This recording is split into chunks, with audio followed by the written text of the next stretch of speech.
Welcome to the channel and welcome to this 2000 point game of Warhammer 40,000 9th edition. It's Imperial Knights and Dark Angels versus Genestealer Cults and Tyranids.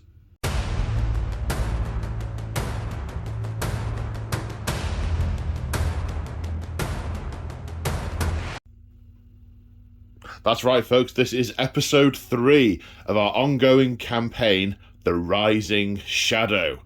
If you want to see the narrative campaign and you haven't yet watched episodes 1 and 2, I heartily suggest you watch those first, as there are story spoilers in this episode. So, giving people enough time to scrabble at the off switch. Okay, so the current state of affairs. The Tau have pushed hard against the Genestealer cults and have smashed through their lines, have delved into their hab blocks, have started plumbing the depths of their networks. However, not having any psychic capability to draw upon, they have been stabbing in the dark. This is a huge cult in the midst of its planned insurrection. This is no untimely and early insurrection. They are ready, and the Patriarch has been calling the Hive Fleet. The early elements of the Hive Fleet have started to arrive in orbit, and early vanguard units have started appearing on the planet. In response to the Tau's extreme aggression, the Hive Fleet have identified the Tau as priority threat and started mobilizing their early forces and their Hive Fleet elements against the Tau elements. The Imperium forces, having backed off, realizing that this wasn't a simple case of defending some colonists against Tau aggression, and the rest of their Hive Fleet being the rest of their response fleet, their Crusade fleet, being delayed behind them in the warp, they have had to plan carefully. But they do have psychers, they have astropaths, they have librarians, and they have navigators, that's the one. And they have identified where the Hive beacon is coming from. They have identified where the shadow of the warp has started to appear on the planet. They know where the nest of the foe is, and they want to try and do a surgical strike, take out the Patriarch, take out the forces that have started to arrive on the planet, and seriously weaken the Tyranids' grip on the world before the invasion proper starts. So, we have two armies, 2,000 points aside, 1,000 of each faction. So it's going to be Imperial Knights, 1,000 points, Dark Angels, 1,000 points, Genestealer Cults and Tyranids, 1,000 points. The scenario we are playing is storm their lines. We set up 3 markers in each objective zone, in each deployment zone. At the end of each turn, it's 2 points for controlling one in your own, 1 point for controlling one in your own zone, and 2 points for your opponents.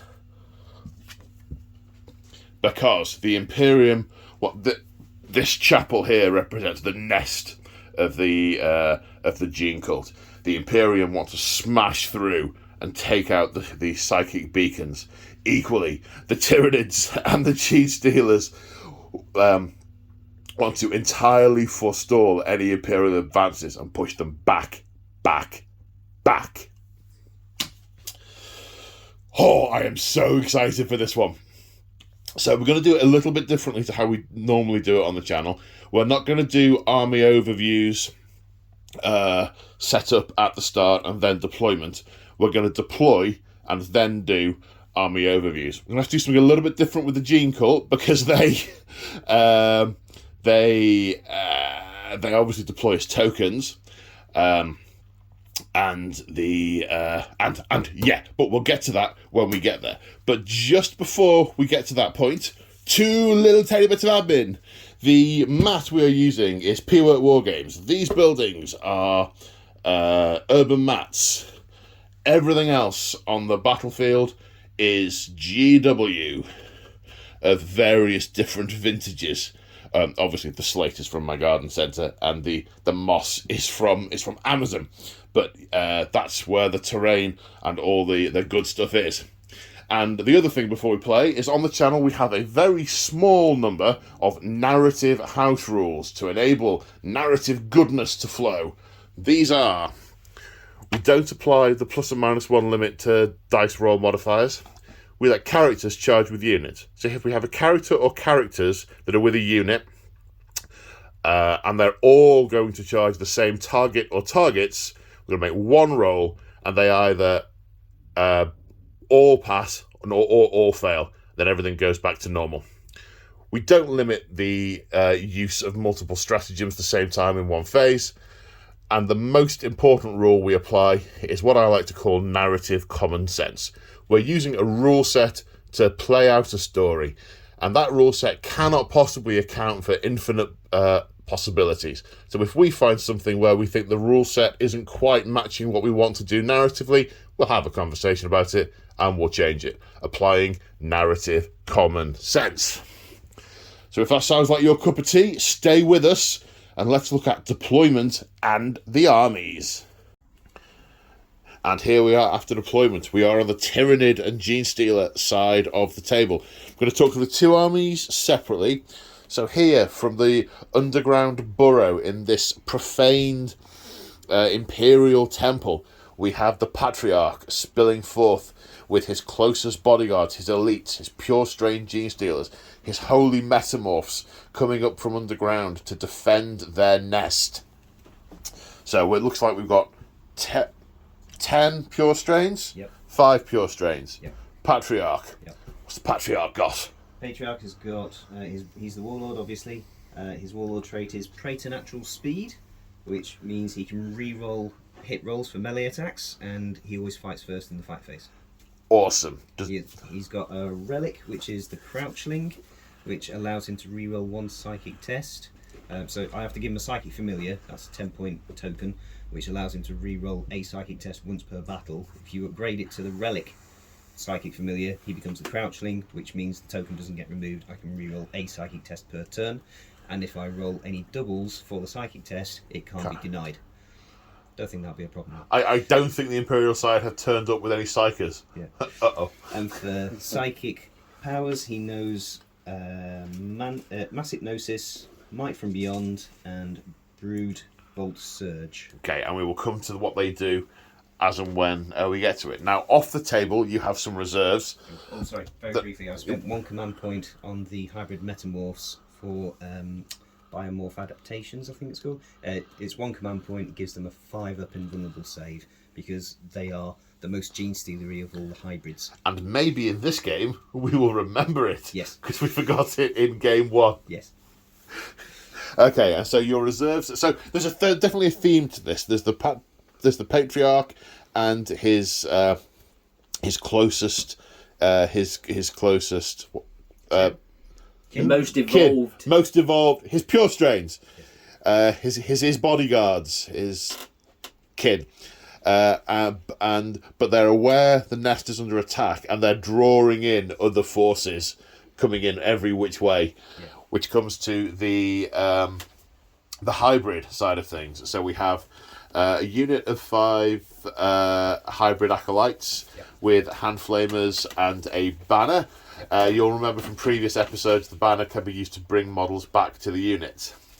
The icon word is a holy icon of the cult, and he exemplifies duty and what they would understand as duty, service to the hive mind, to the star children who have arrived, who have blessed them by their arrival.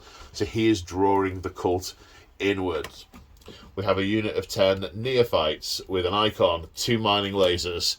A mining laser, a seismic cannon, a web gun, and a grenade launcher. And it's kind of like the most disparate of the remaining neophytes. The icon was in front of the barrel. It looked like a mining laser. Yes, a seismic cannon. I can see a web gun and a grenade launcher. Yeah. So you got those right. And then this looks like a unit of 15 hybrid metamorphs. Icon. I can see a couple of heavy rock cutters. I can see rock saws. I can see hand flamers. I can see an icon, and these have got Demolition charges. charges.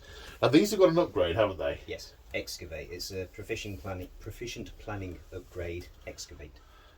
And that basically lets you demolish a building before the game starts, isn't it? Yeah. And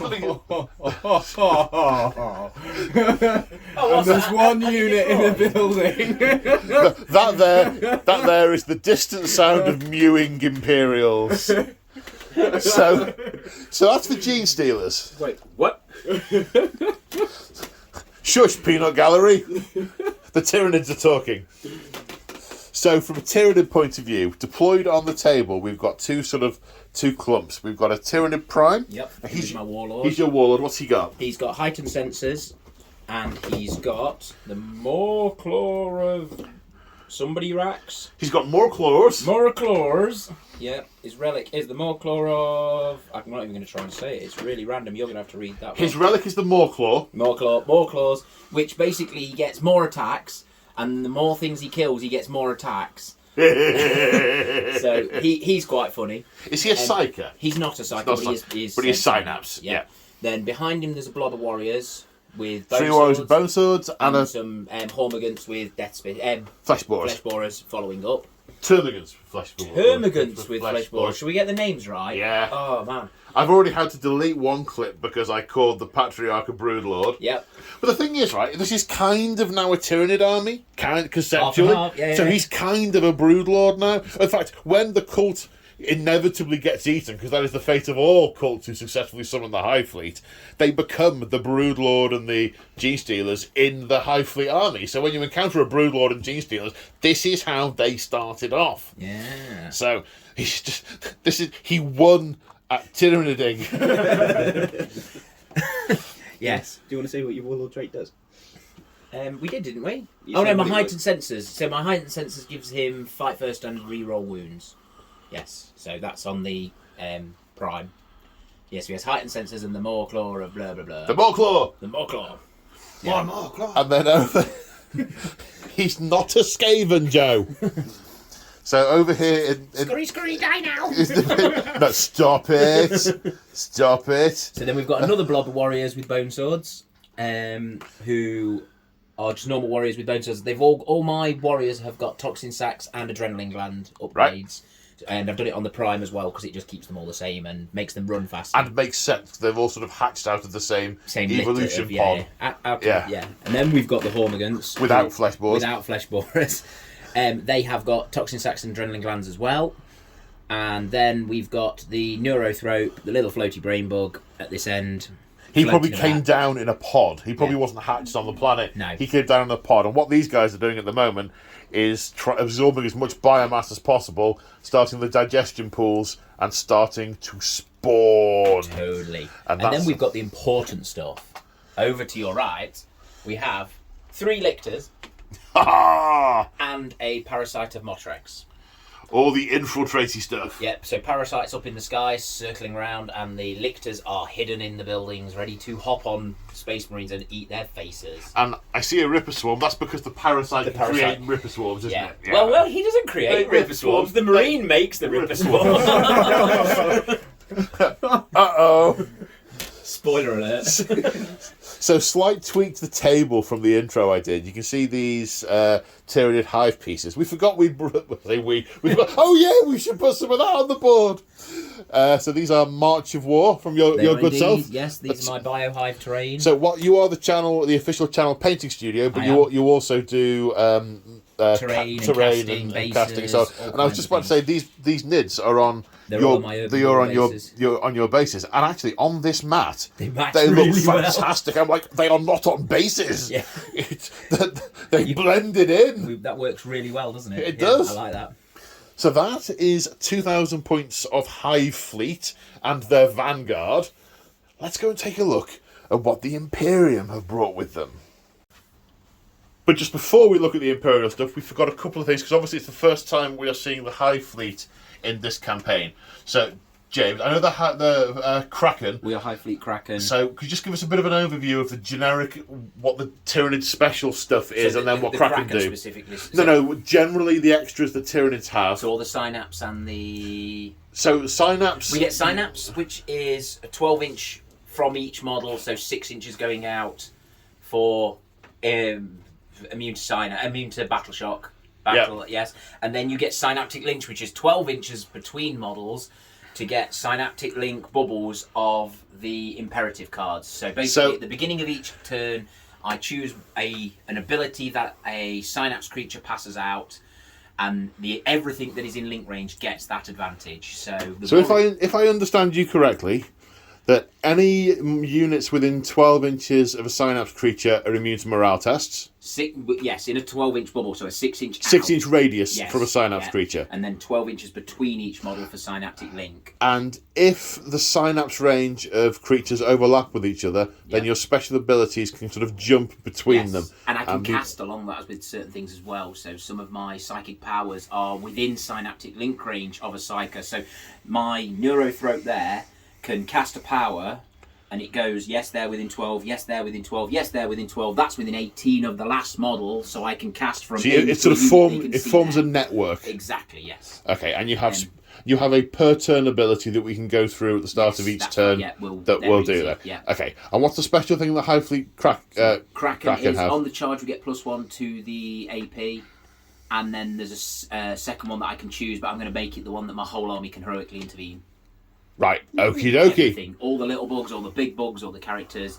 They have clarified that you don't get a +3 to your character one, because when it first came out, characters got a 6-inch heroic intervention like Space Wolves do. Right. And they've said no, they don't. Everybody just gets a 3. Right. So, okay, that makes sense. Right. So now to the Imperials.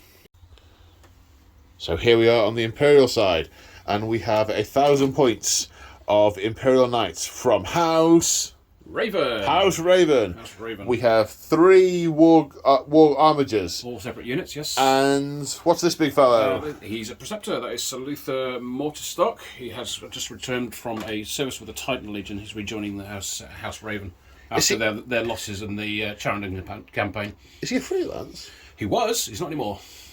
He's been off. Yep. Done his stuff. Come back with a load of experience, which he's now teaching to the armigers, which is the role of the receptor on the battlefield.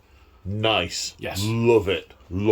So he operates like a chaplain. He's got a load of teachings which inspire the armigers around him, which go off on a 4-up, I think.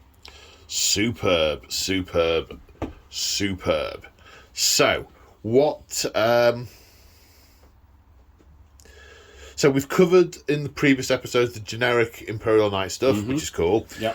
Just remind us of what your vows are that we have to you have to try and adhere by to maintain your honour. Vows. Just let me refresh my memory of what they're actually called. I remember what they do. 1 second. Well, whilst you're looking that up, the objectives the Imperial have placed are around here. They are effectively covering their retreat. They've got corridors to pull back. Once they've gone in, killed the nest, and pulled back, this is their way back off world, which they have to keep open. That's why these are objectives for the Imperial team to keep open, and why the Tyranids want to cut them off. Well, let's keep it optimistic. We're not retreating yet. It's reinforcements. Just saying. You need to have we might be doing in a few minutes. You need to have it planned to come back out. You always need a rear guard. Looking over there is probably very wise, but let's. Okay, so the oaths I've taken are protect those in need, which means I have to try and heroically intervene or charge and assist my friends who are engaged in combat. Failing to do so, I lose an honour. And refuse no challenge, which means I have to destroy 2 units in melee to gain an honour, and I can't fall back or I lose honour. Got it. So, the pop-up weapons on the armigers are all heavy stubbers. Cognis stubbers. This looks like these are guns I'm not familiar with. What does he have? Now you're asking.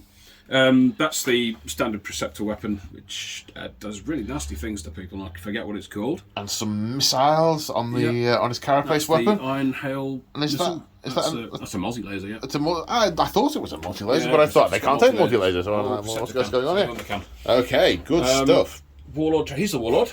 Yeah. Warlord trait is Cunning Commander, so he generates command points. Right. Okay. In theory. And is there a relic in the army? There is a relic in the army. The relic is it's on him. It is called the Armour of Sainted Irons. Thank you, Joe, my secretary. And it gives him a 2-up save on his armour. Yeah.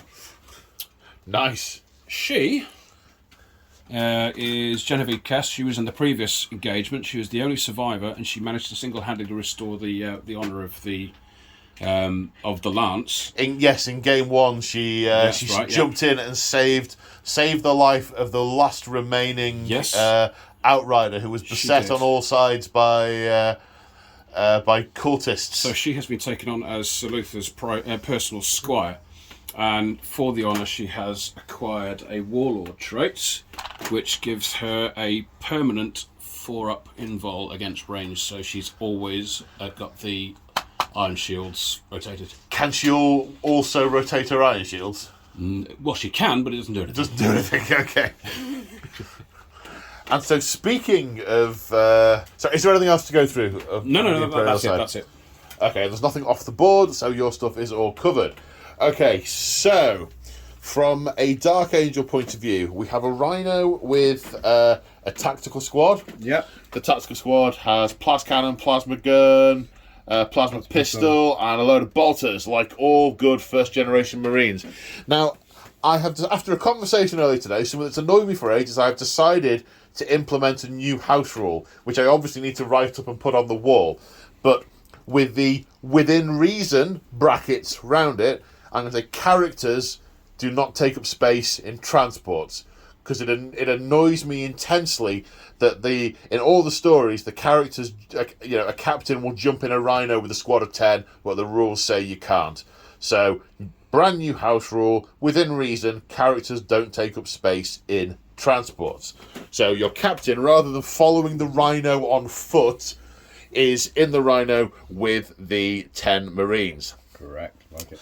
Then also on the table, it looks like we have a Unit 5 Intercessors. Yep. In that building, hence the giggling earlier. And 5 Hellblasters over here in that building also. Also the Night Shroud. Dark Talon. Oh, I was so close, but yet so far. The Dark Talon also strafing over.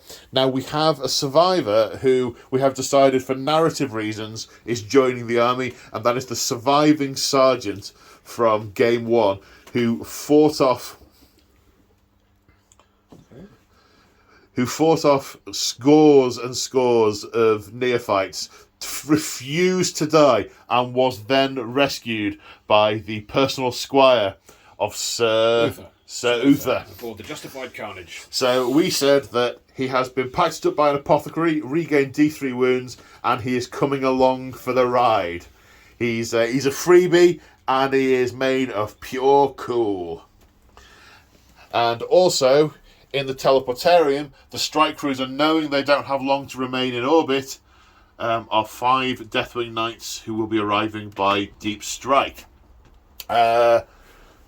Anything we need to go through? A Warlord trait and Relic, I assume they're the same as previous. They are Heavenfall Blade and Emperor's Sword. Imperium Sword. Imperium Sword, yep. I have spent 1 CP as well just to upgrade the Plasma Pistol, so that's now the Atonement Pistol, which is like an Uber Plasma. I think it's like Strength 9, -4, Damage 3. Yeah, okay. Which is quite nice. He's an honoured veteran leading that he is. unit. Okie dokie. Without further ado, let's dice off for first turn. They're now all panicking because no one has dice in their hand. Okay, so slightly unusual. Both players are going to roll a dice, and we're going to add them together and compare scores. Imperial. This is Bandit Country 40k. I know. Roll the dice. Nah. Okay, 7 in total. Who saw that coming? Okay, and the Tyranids. 5. Yeah, so okay, do we want to go first? Imperial, do you want to go first or second? That's a good question. Do we want to go? Well, it's there and we've got to smash it. So. We're advancing in, aren't Yes, we? we are. We should Yes, go first. we've got to. Yeah, we're going first. Okay, let's go on to Imperium, turn 1. But before the first turn. You'll remember back to the Genestealer army overview. One of the units has an upgrade, and it's called Excavate. Now, there's a long-winded description of what it does. It basically says you pick a terrain feature and it loses all the terrain special rules.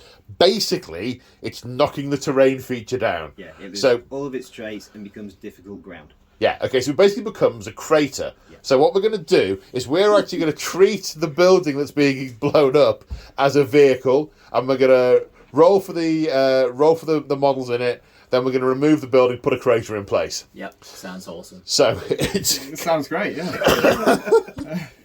so roll 5 dice All right, here we go. for the embarked models. Oh, 2 of the intercessors are crushed. oh, that's painful. Amazing. How many points was that? 20. 20. Well worth it. Yep. Oh, this is your meticulous planning. This is your nest. You've probably got half the building This rigged to is how blow. we know you're coming. It's like there's a boom in the background and everybody pouring out of the hole, boys. And 2 Marines fail to dive out of the falling building. We're treated as disembarking transport. The remaining intercessors have gone forward to that edge. And that is a hell of a way to kick off turn 1. So at the end of the movement phase, the Sir Ulrich? Luther. Sir Luther, I was close. Sir Luther and his squire have moved through this building intent on attacking from the right flank. Yep. I assume. The 2 armigers are left back here as a rear guard. Is that intentional rear guard, or is it mainly because the Dark Angels just naffed off? Waiting for the flesh with their little stumpy legs to catch up with the main assault, really. I'm hoping the Dark Angels are going to do something useful. Right, and basically they've all just moved off. Yeah. Yeah, okay, so you're realising that they've gone off like nutters and are pulling up the... Yeah.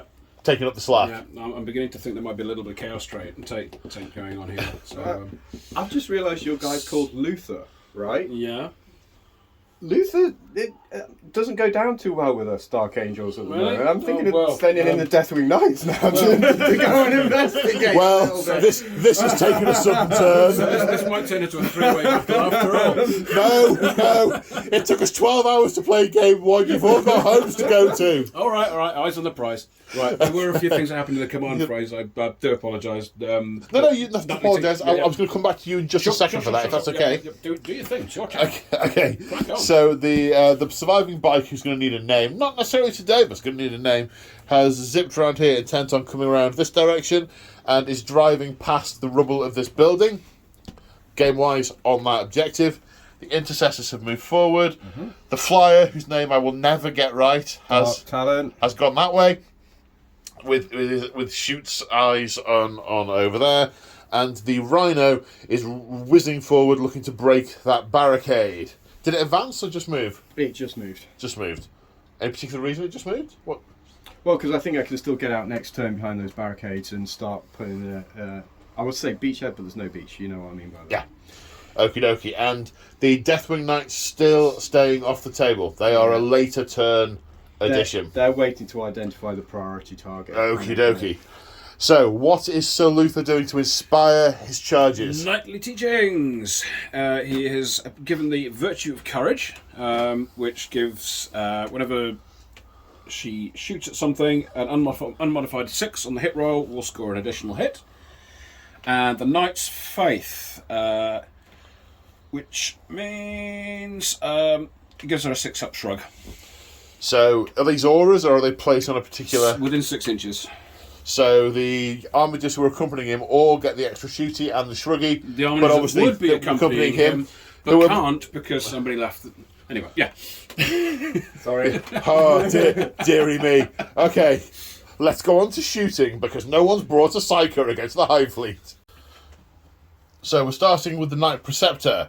Only he has no line of sight because of the thick nature of this ruin. We don't need line of sight. So the only weapon firing is the Ironstorm missile pod, Yep. which is shelling over the building to the unit of 20 Good Hormigans. Gaunts, which make blast. It's a blast weapon, so that's automatic 6 hits, isn't So it? it's blast D. 6 shots. How many D? It's how many shots? Normally heavy.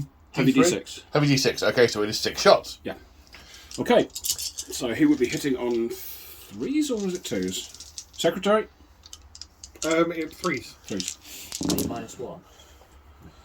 Okay, so that is 6 hits. Strength, Strength 5. toughness 3, wounding on 3s. 6 wounds. AP, AP -1. 6s. Am I in cover? You 5 naturally. Yeah, 5 naturally, yeah. Nope. So Dead. that is 6 dead. So the Armiger being out of range of the one Genestealer that it can see. For now. Genestealers on the...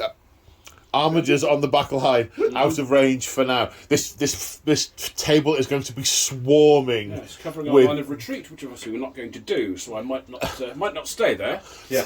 Don't worry. No, withdrawal and retreat are not the same thing. Yes, Retreat, they are. retreat is so you only ever do one deployment because you No, get to you're where you're forward. You get to where you're going, kill the thing, and then stop. Not one step backwards. No, No. It's the corpse has rotted away, and you're still stood there. The half-life on your generator has decayed to the extent that the night collapses. Absolutely. Right. Well, we can strike a line through this nightly house then, can't we? Right then, so not dealing with them. So Stormbolts are on here, can't see through the building. Bypass no targets. Put a fanatic in a killing machine, here's what happens. 3 intercessors firing at Tyranid warriors, Hitting on 3s. 3 hits. What's the toughest of Tyranids? It's 4, 5 these days. 5. Let me double check, but yeah. It's almost like roll it in the meantime. it's almost like 5 is the new 4. So it's It's 2 either 2 way. either way. 4 up saves, +1 for cover. -1 AP. -1 for that. Look at Fair that. two. I'm going to roll 1s all day long. They are 3 wounds each. So one has 1 wound remaining. And so next, Flyer is shooting at 2 targets. Hurricane Bolters into the Termagants and Rift Cannon into the Warriors. So 2 Hurricane Bolters, Okay. rapid firing. Are they rapid fire? Are they in rapid fire range? They're in 12, yeah. Are they? Okay, so it's 12 twice. Great, so 12 dice here. So that's 9 hits. 9 hits, okay. And again. Plus 10. 19. 19, That's a okie hell of a lot. It is a lot. Strength 4, toughness 3, wounding on 3s. There we go.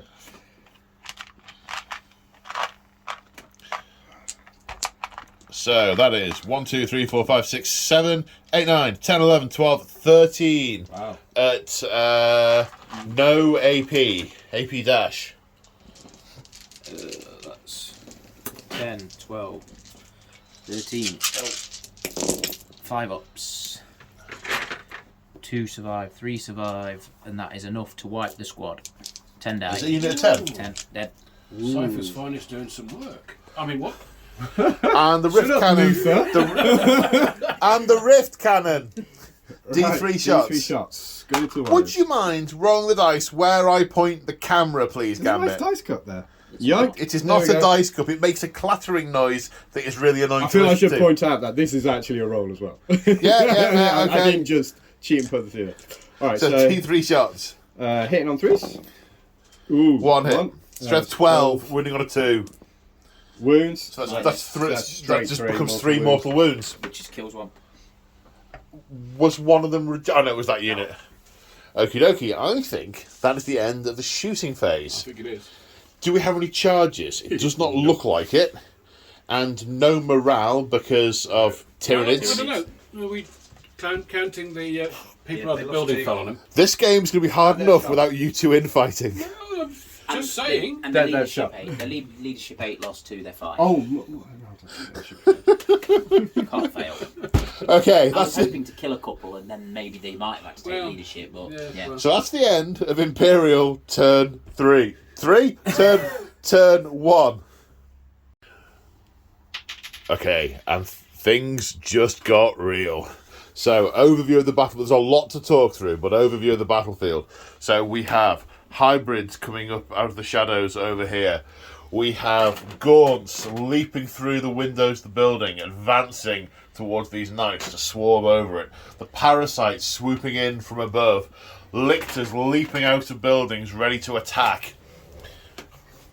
Genestealers and the Patriarch heading this way.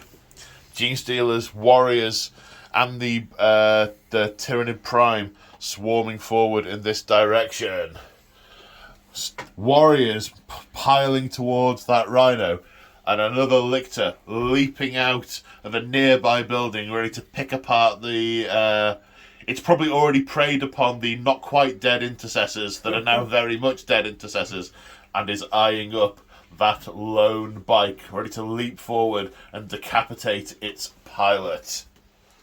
So, we had a lot happen in the command phase. We're going to start with Tyranid stuff. Yep. So, beginning of the command phase, I have to choose my synaptic imperative. Yep. So I've chosen the Tyranid Warrior synaptic imperative, which is goaded to slaughter. So what that basically does is any combat, 6s to hit, score an additional hit. So any Tyranid that is in Synapse range scores an additional hit on a 6 in combat this turn. This turn. So that's the easy bit. Then I played Endless Swarm on the Hormigants to get the 6 back that died. That's a stratagem. That's a stratagem. D6. D3 plus 3. D3 plus 3. Got a 3, got 6 6 back. came back. Yeah, so that was that bit done. Then we did a stratagem on the Hormigants for their movement. So we did Bounding Advance, which gives them an auto 6 for their advance and lets them advance and charge. Yep. So they boss through, and they're a normal movement of 10, plus 1 for the adrenaline sacks, plus 6 for the auto 6, basically. So they were a 17-inch move or whatever it is. Yeah, 17. And I have to say, the air was an interesting colour when they jumped up and got that close to the Knights. Yep. What else did I? Oh, I've just spotted the brain bug, the Neurothrope he's floating floated forward through the wall. Yep. Lictors come in within 9 of the Hellblasters. Yep. They've moved up, blah, blah, blah. We've done all of that. What was the other thing we've done? We've done one more strat. Did you do any psychic powers from the Neurothrope? No, but we're about to do psychic powers. Oh, it's a different we're phase. at the psychic test. It's not the AOS. command phase. It's not AOS. I know. Messing with my brain. I think, actually, that's all That- there was. that's That it from your wasn't side that of things. horrendous. Okay. That's cool. And from a G-Stealer point of view, what did we... Okay, from a G-Stealer point of view, anything to go through? Stuff moved. Stuff... Good. Right, okay, let's go on to the psychic phase. Right, psychic phase. So where are we starting? Start with Brood Lord. You got me doing it now. Patriarch. He's going to do Brood Volt Surge, which goes off on a 5. Yep. Goes off. And that gives him a 3-inch aura of +1 to armor saves against damage 1 weapons. Okay, good stuff. And the Neurothrope. Neurothrope is going to put Catalyst on the gaunts in front of him, which we don't get on a 3. Oh, wait, no, because he gave himself... That was the thing we missed. So he gave himself the command trait ability that's like his... He can give it to one thing, and he can give an additional D6 casting to a psychic unit. So he gets a third D6 I for didn't it. follow any of that. Right. In the command phase, Yeah. most of my command structure stuff can hand out like a... so he can give reroll wounds to one unit of either warriors or something within link raise. Yeah. He can give +1 D6 on a psychic cast to one psychic unit within link range. Can he give it to himself? He doesn't have to be core. It just says synapse or... Right, okay. Yeah, so he could... Yeah. So, So that was he gave himself an extra D3. gave himself an extra D6. D6. So you got a total of 5. What was got- casting value? 5. 5. Yeah, Okay. so we're good. So he makes the...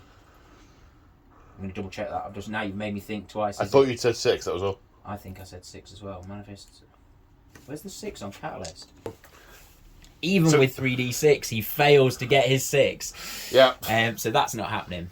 And then his next thing is he's going to do his smite across onto the nearest unit, which is probably the dudes in the building. Yep. So which he gets on a 7. So it's just D3. So it's For one mortal mortal wound on the Hellblasters. Right, time to shoot. But before we go on, there was something we missed from the movement phase, and also something I forgot to narrate at the very beginning. So at the very end of the Imperial turn 1, they scored 1, 2, 3 points for being on 3 of their own objectives. So they're currently winning 3-0. So I moved on from the movement phase slightly too soon because Gambit played Auspex Scan twice. Once with the intercessors seeing this shape move out of the shadows, so he is spun around and rapid fire onto the Lictor, hitting on Right. 4s because the Lictor is -1 to hit. Okay, here we go. Ooh, only 2 hits. Strength 4, toughness 4. Reading Toughness 5 on a lick now. Toughness 5. No Negative, wounds. no. No wounds. Good 2 command points. Exploding off hardened chitin. Too much dust and stuff still hasn't settled. And then 10 Hellblasters firing at the other Lictor one. So the Hellblasters firing, so they stood still in the previous movement phase. They're going to get +1 to hit, -1 for firing at the Lictor, so hitting on 3s. Okay. Strength 7, toughness 5, wounding on 3s. 3 at minus a bunch. So he's 4 up naturally, and he's got a 5 up in Von. So no, Fails them all. 3 damage. 3 damage. He has 5 wounds. So 2 remaining. Right, now we're on to Tyranids shooting. So the only shooting unit that was on the table was exterminated by the flyer, so we are straight on to charges.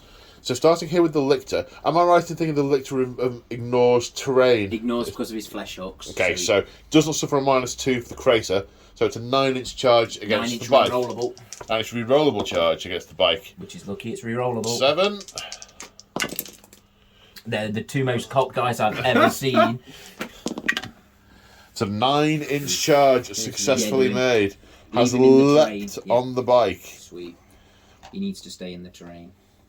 It's a top-heavy model. Let's apply a little bit of artistic license with where we put it. Sweet. Okay, then the Next, Warriors the and Warriors. Tyranid Prime going in against the Intercessors. In a 9, they 9 need a inches. 6. They're going to make it. Are we cool for him to charge with them? He's part. He's their leader. He's a character, yeah. that's House fine. rules all the way, Yeah, man. definitely. Just wanted to make sure because he's really mean.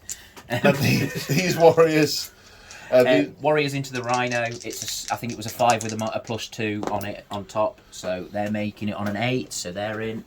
Okay, the Lictor coming Next in Lictor. against the Hellblasters. 6. It's re-rollable, did you say? Re-rollable for turning up this turn. 8. 8. Does not enough. You can if you want to spend a command point. To what? Overwatch. You already did it. Oh no. Yeah, You no, also got that was spell all spec strike. scam. So yeah, Sorry, I think I will if that's all right. Yeah, do it. Okie dokie. -4. So 2 wounds from the Hellblasters on the Lictor. 5 up. 5 vulnerable saves. Pass 1, fail 1. It's down to 1 wound. So close. Oh. And the Hormigans charging into these knights. Yeah. Where are we going? I don't know. We're going over here. 11-inch charge. Very much in. However, there is some Overwatch, I believe. There is, yes. I'll be using my Preceptor cannony thing. So I put the stats somewhere. Okay. It's a blast weapon, but I can use blast weapons in close combat. Okay, we'll do the Overwatch off camera. So the Hormigans activating first. 14 going into Salutha, and 6 going into his Squire. Now we've got a bunch of stratagems to play beforehand. This is an awful lot of dice, so what we're going to do is roll them off camera and come back with the saves, because there's just too many to do on camera. So, Moog, what stratagems are you playing, sir? I'm playing Benevolence of the Machine Guard, which gives me a 5-up shrug on Salutha. Yep. And I'm going with Martial Prowess, which gives me a +1 to my armour saves. +1 to your armor saves. Okay, so he's 2+ naturally. That makes him It's going to be a an minus. extra. So we're going to do the pluses, minuses, We'll work that out. mathematical stuff to Who's do got that. calculated? And his Squire has a 6-up shrug from what he said That's to right. her earlier. Yeah, yeah, that's it. What's it called? Nightly inspiration thing. Yes, okay. Right, so, dice time. So, at the end of the attacks, the Hormigans were hitting on 4s, placing 4 attacks per model. Hitting on 4s, re-rolling 1s because of the boost that the Tyranid Warriors gave them through the Synapse link. Yeah. And 6s, was this because of the adrenal Right. glands? So they've got adrenal glands that gives them +1 strength and gives me access to the strat that is voracious appetite or adrenaline surge. So it was a stratagem that meant when they the 6s to hit, auto wound, and generate another. So the warrior hit. thing does the additional hit. The toxin sacs does the auto wound. Right, Yeah. right, Yeah. right. Yeah, well, they were acid, corrosive to metal, and Yeah, sure. Okay. yeah. Okay. No, carry on. It's a high fleet. They adapt really quickly. Uh-huh. Yeah. And you see, back in the day, that would be like a poison special rule, and it would say has no effect on vehicles. Yeah. But, metal corroding, acidy type things. Yeah, we'll go with that. So a total of 17 wounds are safe to be taken. AP is -2 on the charge because of Kraken. Yeah.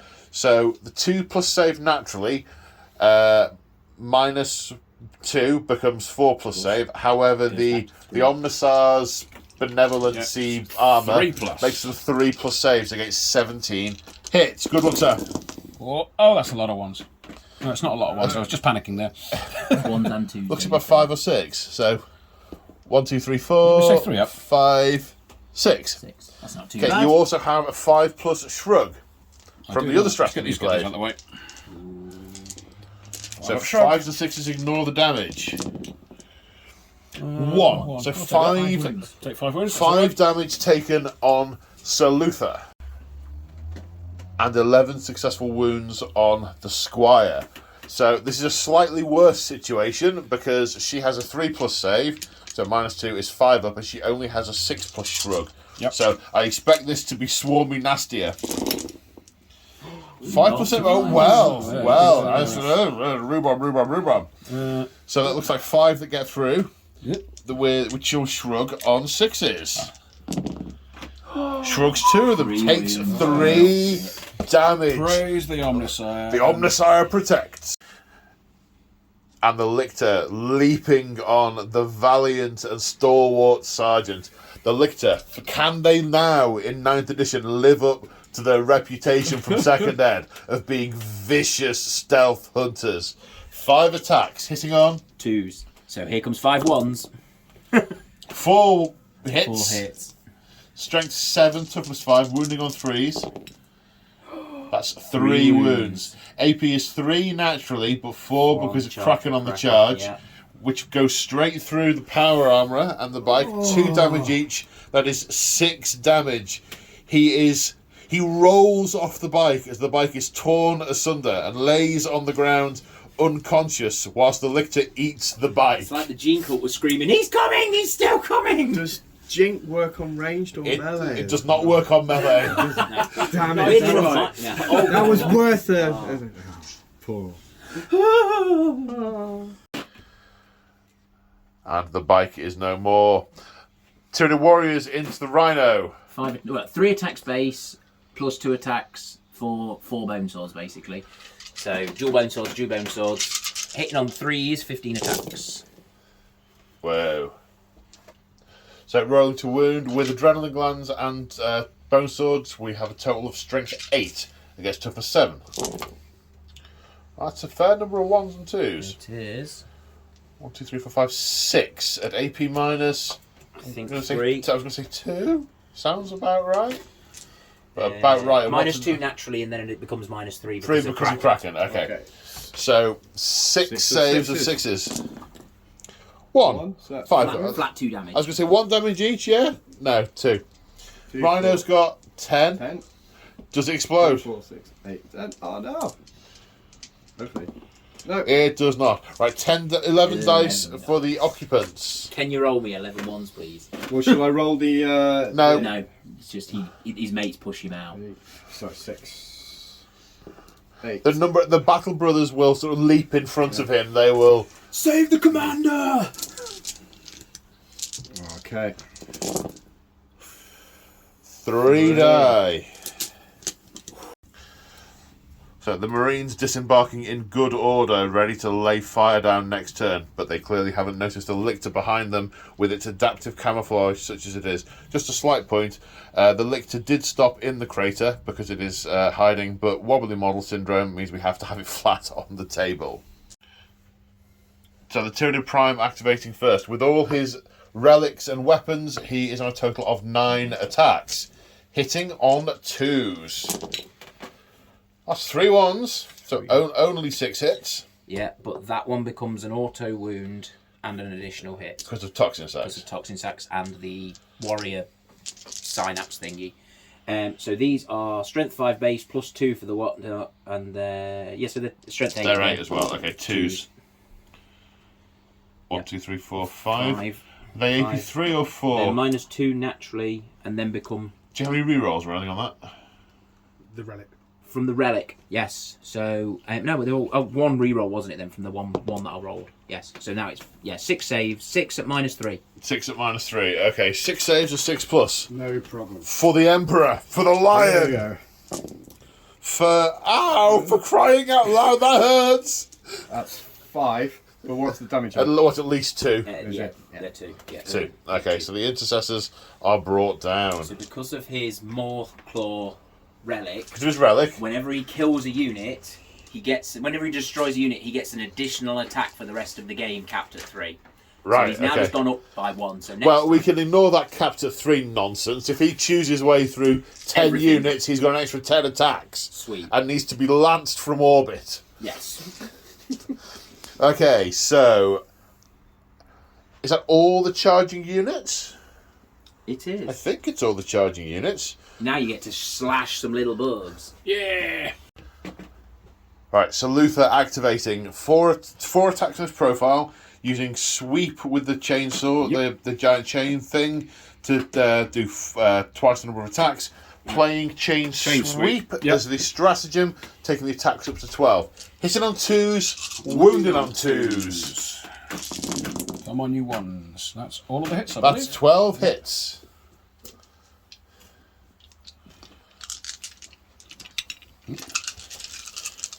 Twos to wound. 2s to wound. 2 1s, that's pretty good. So that's 10. AP is going to be lots, so you're on. I'm AP, fine, mi- so- AP But minus they're, 4, so... they're catalysted, so- so. But is it single damage? No, it's double 2. damage. 2 damage. Right, so we have to do them 2 at a time. No, roll, Alright. roll them all, and then any saves, roll the saves again. I haven't got any saves, we're straight into cat. No, no. I feel no pains against. Yes. So roll the amount of wounds. If you get any successful catalyst saves, roll the same dice And again. you've got to pass them both for it to work. Oh, that works. That's a good way of doing That's it. quite nice. I like that. Sorry, I didn't quite click what you meant. Right. Okay, so. Okay, so 3 passed. Roll them again. Any ones that pass again have negated both wounds. Nope. No, so that is 10 killed. And Sir Luther's Squire is 2+ to hit because of his oath. Only 8 attacks because no chain sweep. Yep. Hit on 2s. Hitting on 2s. Oh, no, there's a 1 there. There's 7 hits. Yep. You've been doing some very under-moog rolling. I know, right? I know. 2s to wound. This isn't my hand, this is somebody else rolling, that's what it is. And there's the move. Oh, 7. 7 out of 8 attacks. 5. 5 out of 3, 8 sir. attacks. Catalyst. Okay, 1 pass. But he fails it. But he fails. Sometimes, so 5 The High Fleet is trying to animate the body that has had 3 limbs and half a skull cut away, but it's just too much. If it's been cut in half like a sheep in formaldehyde, there's only so much the High Fleet can do, the Hive Mind can do to keep it So going those things regenerate I can heal them. I can bring them back, yeah. with CP. in engagement range. Yeah, and they can go back into engagement range. Yeah. Okay, so how many have we got left? 5. 5 remaining. So, morale phase. The Termagants cannot fail because they are within synapse range of the Parasite. The Tactical Squad lost 3, so they can fail on a 6. They do not fail on... They are made of sterner stuff. So at the end of Imperium turn 1, they get 1 point for this objective, 1 point for that objective, but the Tyranids gain 2 points for the objective in their opponent's territory, taking the score to 5 points to 2 at the end of battle round 1 as we go into the High Fleet, turn 2. So the end of the Imperial movement phase.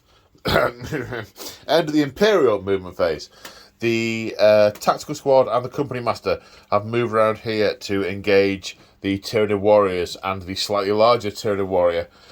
Walking past the camouflage unit here, which has been eyed up by this knight. It knows it was there and it is going for it. These warriors being eyed up by the Hellblasters, who have dropped down a level to cover this objective.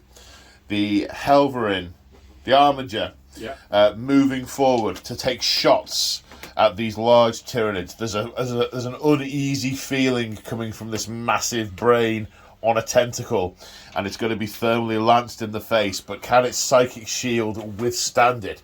Can it dissipate the energy with its mind, or will it evaporate into the ether? The bold knight here is aiming its guns low at the small bugs. Will it evaporate them, or will it, or will it have to hit them in a minute? He has sent his squire off down the road to deal with the clear and present threats.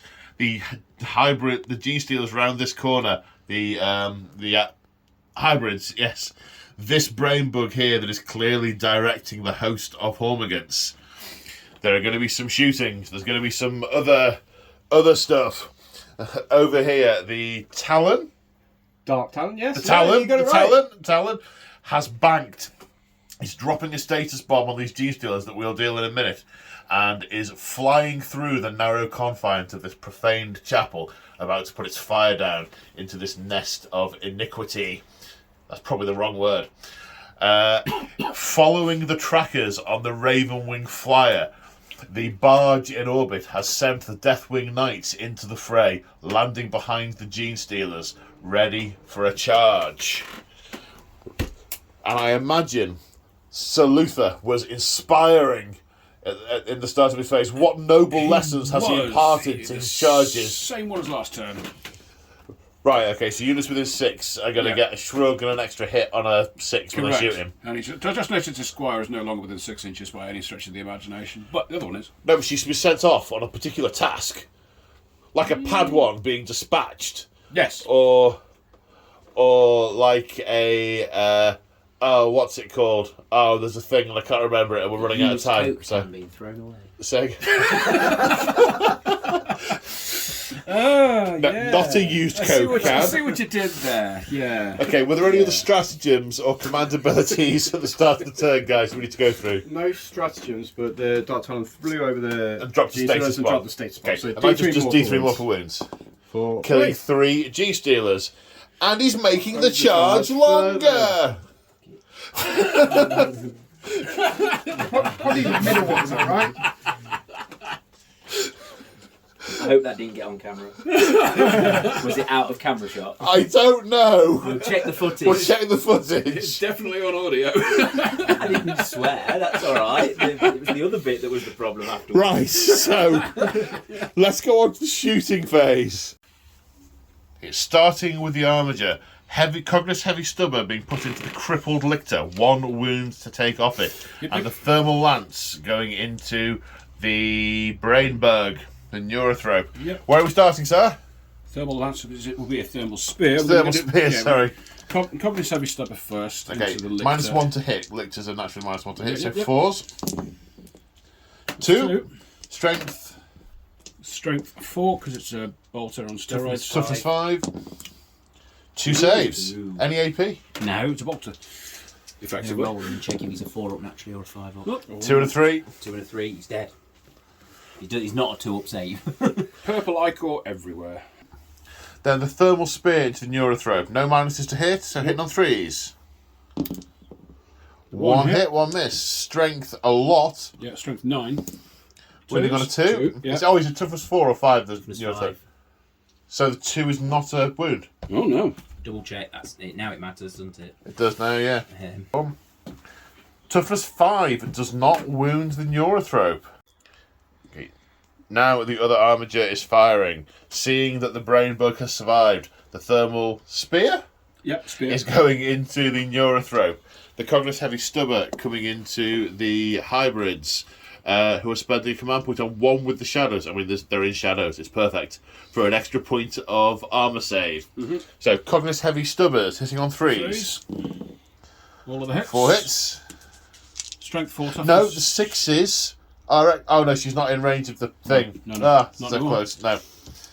So, winning on 3s. 4s. Winning on 4s. Strength 4, toughness 4. All the wounds. So 5 plus naturally, plus 1 for recover, and an extra 1 for 1 with the shadows, so saving on 3s. All good. All That, the saves. and the Command command point point, well the spent. command point well spent. Yep. Right, 2 shots with the Thermal Spear. Yep. Hitting on 3. Out of the way. 3s. 1 hit. Running on a 3. That wounds. Right, invulnerable save of 3 up in button. Oh! passed as the energy just dissipates as it hits the psychic field. Okay, so some significant deliberation later. Luther is still locked up with these Hormigans. Now, we've just had a very lengthy discussion about whether a knight should be able to shoot out of combat with this big weapon and ignore the things at its feet. Because rule-wise, all you would actually do is fall back, step backwards, then shoot them. And the rules allow you to do that. But for narrative reasons, we have the knights have the vow, which means they're not going to take a step backwards, which kind of penalises from a rules point of view. But we're going with it. So, Moog has spent a command point on point blank barrage and is targeting his multi-laser and his Iron Storm rocket pod at the. That sounds too towish. Iron Hail. His carapace weapon is going into the gaunts at his feet, and the big Preceptor gun is going, because he's taller than this building, because he's got more than the prerequisite number of wounds to see over it. He is firing the big gun at the brain bug, but that will only work if he has cleared the gaunts out of his line, because they're kind of clinging to him. And that's why he's making this desperate move to try and aim the rocket pod at his feet to kill the gaunts, but not blow his legs off. They still got that shrug. The gaunts, yeah. Yeah. Right. Okay, so which are we doing first? Let's go with the multi-laser first. Okay, 4 shots. Hitting on 3s? 2s. 2s. 4 hits. Strength 6, toughness 3, wounding on 2s. 4 wounds. Saves of 6 or 5? Is it -1 or -2? No minus. Minus 5 ups. 5 up saves. 2 passed. And then 5 up shrugs from Catalyst. The hive mind animating one of them beyond the point of death. So 1 dies. 1 dies. Yeah, Then, Joe's pointed out it should have been 3s up, but I think they all hit anyway. Because it's -1 for I've still everyone. only killed one. That's right, okay. And then the Iron Storm carapace weapon, D6 shots. D6 shots. There's only 4. 2? For 2. You've got left there. Not enough. 4. Okay, 1 hit. Strength 5, toughness 3, 1 wound, minus at least 1. 1 is a fail. 2 damage each, I think. They are, yep. Not animated by the hive mind, and another 1 dies. The remaining bugs, unable to safely take the long range shot, whilst the other Tyranids are crawling all over his systems. So no further fire from the knight. Okay, next we are coming to the Hellblasters, who are firing at the Tyranid warriors. Command point spent on weapons of the Dark Age for an extra point of damage, and they are disregarding the safety protocols dictated by the Codex Astartes, and they are overcharging their weapons. Sorry, I don't know that one. The machine spirit from the corner there, chiming in. Okay, 2 shots each. So rolling into the because one that's already injured is going to fire first. That's cocked. That is. 2 hits. The sergeant. 1 hit. Because they move, so they don't get their benefit. Next guy. Plasma gun blows up, and he dies. But he still gets 1 hit. So it's 1 hit. And next guy. 2 more hits. And final guy. 2 more hits. 8 in total. 1. Okay, 8 hits. Strength 7 minus 1. Strength 3 pluses. 3 pluses. Either way. This is toughness 5 is what I meant to just say. Okay. So it's 3s. Yep. So that's 5 hits. Well, if you remove the 1, it's 4 hits. Oh, sorry. Yeah, that's basically that. You got dice blind, don't you? You really do. Okay. Okay, minus 5. Do they have an invulnerable save? Nope. -5 straight Minus through. 5, 3 damage each. 3 damage each. 4 of them, you say? Yeah. 4 dead. Pow. And they are vaporized. Okay, slight addendum before we go on, because we've had rules monkeying going on in the background. The discussion we had for a long time about the shooting of the Neurothrope, we didn't have it right with the core rules anyway. I misremembered. I thought big thing, see over building. But actually, it's all about the size that you shoot at, not the size that you are. You can see a huge thing over a building, but a huge thing can't see a small thing. It's all about that way around, not that way around. Huge thing, see over. Huge thing, little thing. What's that? Size is important. Size matters.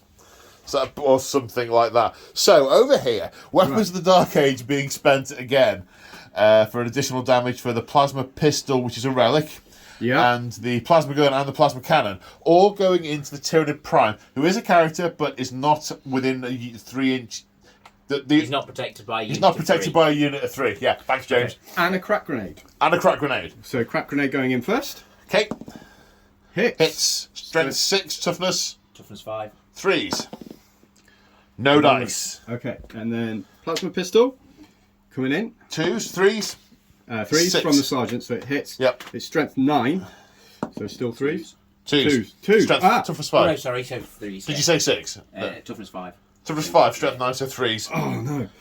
Okay, plasma cannon for D3 shots. For 1. 1. And then that means that I might as well do all the plasma cannon and the plasma No. cannon soon. Are you overcharging? No, I'm not overcharging. Oh, okay, then it's fine. 2 hits. 2 hits. Winning on 3s again. No. This plasma No. is rubbish. This plasma You know is... why it's Weapons of the Dark Age? Because it's really, really old. Oh, yeah. Those plasma coils have not been serviced for 10,000 years. Weapons of the Dark Age is a negative Okay, thing, not a 1, 2, positive. 3, 4, 5, 6. So it's actually 5. No, more. it's not. It's not 6. Yeah, because one Because- was crack grenade. So No, because you've got 7 models remaining. No. 4 of them have fired at the Tyranid Prime, so you've got 3 bolters. okay, so 6 And then in total. your company masters to do something with. Okay, so they're going into the Tyranids, Yep. as I declared. So 5 hits. 5 hits, wounding on 5, I think. Yeah, strength 4, toughness 5. 2 2 saves. AP minus 1 1, to now in the tactical doctrine. Makes one, takes one. Okay. This is on the Warriors, isn't it? Yeah. And then the company master with his bolter. 1 1 hit. hit. Were you Oh, I forgot, re-rolling I should ones re-roll because of ones. the... Yeah. Yeah, never mind. no. Doesn't No. wound. So, okay. So, Things head in despair. so now we're on to this night. Cognate Stubber going into the Tyranid Warriors. Yep. Thermal Spear going into the Tyranid Prime. And then later on, a charge against the Lictor. Yep. So 4 Cognate Stubber shots, hitting on 3s. 3 hits. 3 hits. Strength 4, toughness 5, wounding on 5s. That's no, not right. No wounds. 2 shots with a Thermal Spear. 2 hits. Strength Strength 9. 9, so winning on 3s. 2 wounds. 2 wounds. Minus Loads. 4. 4. Yep. up saves. No, it is minus 4 4. up Yeah. saves. Okay, so it's D6 damage twice. This is on the Prime. Prime, yeah. Does he have... Oh, there's a book involved. One second. One second. He doesn't get Wait a minute. He's within 15, so... Okay, that's- so... It's, He's a 3-up save. Yeah, it's D6 It's minus still 2. making a difference, D6 does it? plus 2 for the damage. was it minus 4, did you say, or minus 3? Minus 4. Minus 4, okay, so it punches through it. Okay, so it's D6 plus 2 twice. 6 wounds. Okay, so that's 6, 7, 8, 9, 10 damage. Down you go. I'm not gonna get Pair of legs tottering and then falling over. And there's the bone swords just drop on the floor. And the Dark Angels go, ooh, I like the look of those. So now we come to the Talon. Flying through here. Can't target the Broodlord because he's a character protected by nearby units. He's not a Broodlord. He's a Patriarch. I'm just thinking ahead for when he decides to switch his connection to the Hive Mind. I caught it! So this is where everything is emerging from. The Talon is just pouring all its fire into here, shooting at the hybrid mesomorphs. Command point being spent with 1 in the shadows, giving them an extra +1 save. So 2 for being in the crater and 1 for being next to the Patriarch. Nearly did it. Who cast Brood Volt Surge. Brood Vault Surge earlier, giving them another +1 save. We are in the tactical doctrine, so an extra -1, well, a -1 from these bolters, so they'll be saving on 3 pluses. We have 24 shots. We're going to come back with the saves from the bolters. 7 saves to be taken. 3+. They're good. Right, now we come to the Rift Cannon. Heavy D3 for 2 shots. Hitting on 3s. One hit.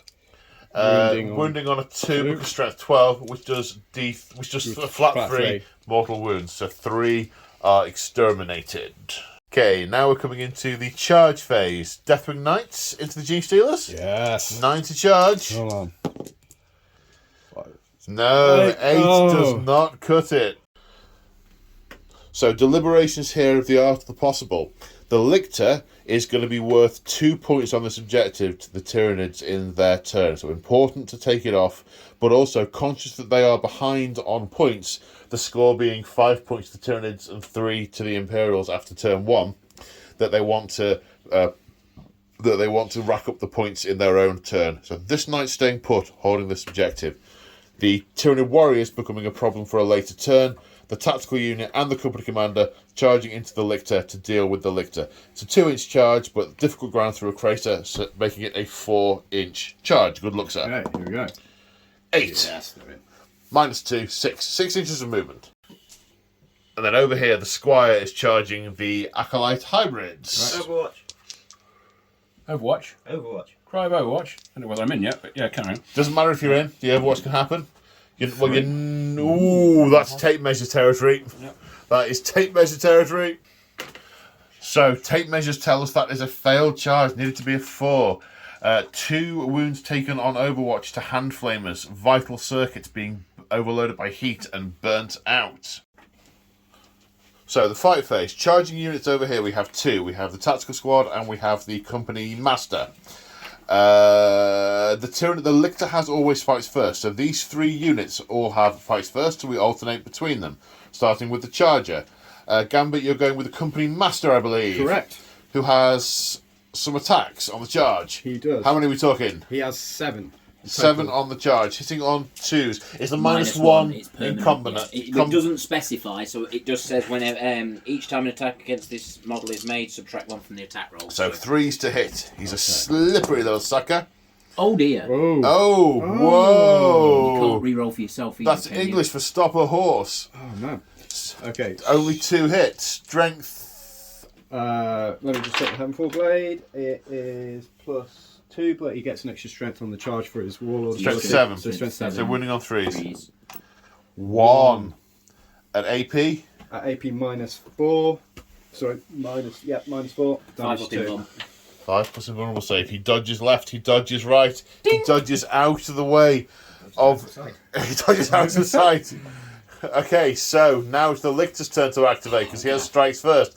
The dilemma is: does he decapitate and eat the company master, or does he take out the ones that are about to stick their combat blades into him? The agony of choice. It's killing me, that is. Because in all honesty, I'd kill the Marines, but then there's a character there, and it's a character killer. Narratively, what's his job? Kill characters. Everything. Kill everybody. Eat you all. Is he going to kill the character? Let's kill the character. Screw it. Let's see what happens. If I can eat your character, that's amazing. I don't care that then he's going to die. He's a 70-point Lictor. 6 attacks. They all hit. See, that's what you should have done. Yeah. And because I've not had my go, the 6 is a additional hit. We've not gone back to our turn yet, have we? So we've not changed phase. These are strength 7, which 3s. No additional extra. Yeah, 3s. Oh, that's a few 1s and 2s. Yeah. 3 get through. Does he have an Iron Halo? He does. These are minus. Oh, I'm not. Yeah, -3. Not How many was it? -4. Sorry, was it 3? Was it? 4 invulnerable saves of 4 plus. They don't make Iron Halos like they used to. How much damage each 2 today? damage each. 2 damage each. That's 8 damage. Oh, man. As the company master Gone. is. I can eat your brains. I'm gonna slip it. Oh, tragedy of tragedies. The Feeder Tendrils was an 8th edition stratagem, so no longer able to officially eat the brains. This is 9th edition, where all the fun stratagems on every codex have been removed in favour of competitive ones. We will now have a minute's silence for the loss of all the fun. So something I forgot to record and narrate earlier is, of course, this armiger charging into these gaunts. Obviously, over the radio, over the Vox, there was a call of "For Luther" by the armiger, which the company master obviously got quite distracted by, and has been eaten. So we've got the tactical squad. We've got the attacks from the from the Battle Brothers, who are 2 each. -1 to hit because the lictors are hitting on 4s with a side separately because he has a chainsword. Okay, so hitting on 4s.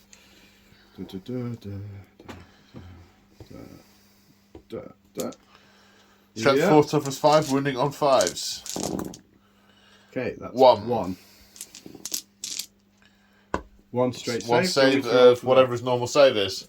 I'll roll it. And it's a 5. We need to check if it's a 3. It's a 5, good. so you're Makes fine. his input. Okay. Chainsaw coming in. It's more than that, bud. It's 2. It's 2 base. It's 2 base. Assault. Shock assault, and the chainsaw gives you an extra 1. Oh, okay, chainsaw. Okay. Well, 3 hits, winning on 5s. 1. 1 at -1. 4 up becomes a 5 up, or is it 1? And he makes it. Well, He makes this it. is one Well, buttery can lictor. I just say, lictors are back, baby. Lictors are back. Or more to the point, Marines have gone away. So the knights clearing those termagants Hormagaunts with ease. Which brings us on to the morale phase. The only unit you need to take morale are the hybrid metamorphs, who are insanely brave. 2 command points later, they are going nowhere. Which is the end of Imperial turn 2. They are holding 1, 2, 3, of their objectives for 3 points. As we go into Tyranid turn 2. Okay, at nearly the end of the movement phase for the Hive Fleet turn. These warriors are coming over here to choppy chop, chop, chop, choppy chop, chop. This unit of Acolyte hybrids have popped in, come out through the rubble through this crater here, playing a stratagem on the crater called... That's in the charge phase. That's in the charge phase, okay. Right, so we'll come back to that. The Hellblasters have spotted them coming up on the Auspex and are going to Auspex scan, which we will resolve in a minute. Over here, I can't see where he's got... Oh, there he is. The Parasite has flown over here. He is desperately searching for warm bodies to lay eggs in. Yeah. But all he can find is hermetically sealed knights. The Patriarch... Nailed it! The Patriarch and this unit of Pure Strains are coming to dismantle this knight. And the hybrids around here, I imagine, may go to help them. I don't know. We'll find out. The Icon Ward has come in, has climbed up the tunnel over here and reinforced the Hybrid Metamorphs. The hybrid metamorphs. Thank you. He summoned the cult, and they are back to full force. Yeah, they summoned the cult themselves with their own banner, got 1 back, and then the Hybrid Metamorph came in from reinforcements. His summon the cult ability happens in the command phase, but because he came up from underground, you can use an ability that works in the command phase when he appears. So he then brought the other 2 back. Jolly good. The Zoanthrope has floated over this building, going, "Ow, that was close, that was close, that was close." And the Genestealers are heading towards the Deathring Knights in a classic matchup, not on a Space Hulk, but on a table somewhere. But these are original Space Hulk Genestealers. Oh yes, they are. Looking forward to this one. And then, last but by no means least, are the Neophyte Hybrids, who have jumped into this building, ready to put fire and laser down while securing their nest. They have arrived into the area, drawn by the Patriarch and the call of the Icon Ward. So that's movement. Apart from the Hellblasters selling their lives dearly by overcharging their weapons in an Auspex scan at -1 to hit. There's still a chance they might make it, a very slim one. That mathematically, Very slim, very not. slim one. Okay, so shall we do Sarge first? Yep. Just in case. Dead. Oh dear. The guy with 1 wound? No, No, but... because -1 to hit. It's So not. that's We just 2 it's hits. not -1 to hit. Because of Auspex scan. I thought we said it was. We've double checked, triple checked. Okay, right, We so think 2. the original one used to be The original CP one used to less be, and right. was -1 to hit. Now it's 2 right. CP and better. Okay, next guy. 2. Last guy. 2. Okay, Okay, so how many was that? 2, 4, 6, 6. No, 7. That's what I said, 7. 7. Right, okay, so wounding on 2s. So that's all of them. 7 vaporized, unless the 5 small invulnerable bits. saves. Unless they have. Oh no, sorry, that was the other squad. It's got 5 invulnerable saves. Unless the small pieces of metal that have been implanted, like the bionic eyes, save them from a vapory plasma death. Yeah, 6 of invulnerable. 6 of invulnerable saves. Save. They are some good bionic eyes. 5 die. 5 boil away into vapor. Psychic phase. The Patriarch. He's going to cast Might from Beyond, which goes off on a 6. Yep. Cast on a 7. So I select a friendly unit within 18 inches invisible to the Psyker. They get +1 to their attacks characteristic. Is that the Genestealers by any chance? Twould be indeed. And then Mass Hypnosis goes off on a 7. Like that. That's an 8. And I pick an enemy unit within 18 inches invisible to the Psyker. They subtract 1 from their attacks characteristic, and in the fight phase, they're not eligible to fight until all eligible units from my army have done so. Would that be the Armiger? Twould indeed. Righty-ho. Fewer attacks and has to fight last.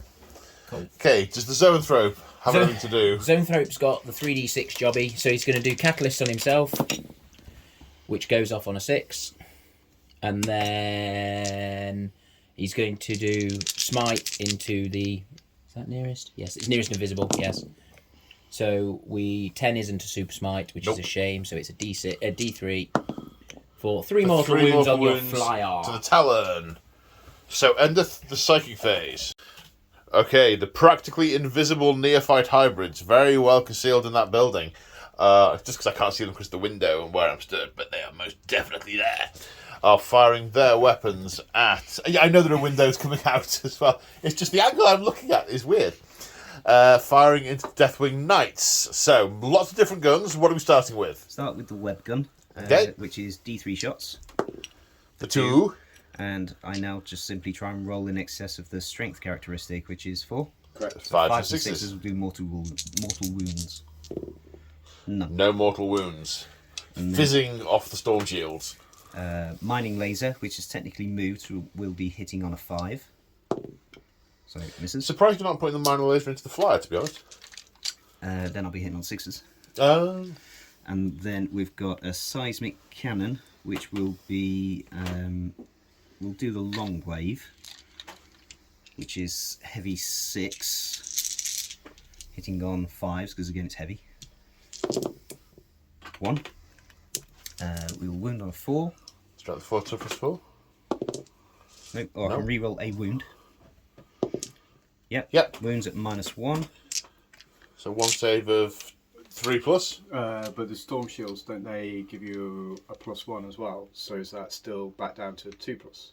They do, I believe. Yeah, 4 plus in, 1 plus 1 to save. Okay, so yes, it will still be 2+. Okay. To Which is 2. just as well. And then what else we got? We've got a grenade launcher. We'll fire a crack grenade. Which hits. Winning on a 3. Wound on a 4 because they're in a circle. Ah, of course. 4 plus to wound. Another -1, so 2s again. That's a 1. That's a 1. And D3 damage. For 2. For 2, yes, indeed. Crack grenade hitting one of the cracks in the armour. Mine, putting one of those legs in the sarge. Which one's the Sarge? It should be The one in the middle? the one with the flail is with the different weapon. So a crack grenade exploding in the underarm joint, blowing through and bursting one of the Marines' hearts, has taken one of them down to a single wound remaining. The small arms fired in, forcing 2 saves, but causing no damage. Where are we going next for shooting, sir? May as well do the hand flamers. Okay. To the aircraft. Looks like 4, 5? 3. 3. For 9 hits. Winning on 6s. Because high toughness, low strength. 1. 1 save of 3+, sir. Yep, he's alright. And then there's a pistol in there as well, and we'll do this chap's pistol as well because it's the same. Okay. So hitting on 4s, no 5s because you're flying. 1. Winning on a 6. I can re-roll a wound. Nope. Okay.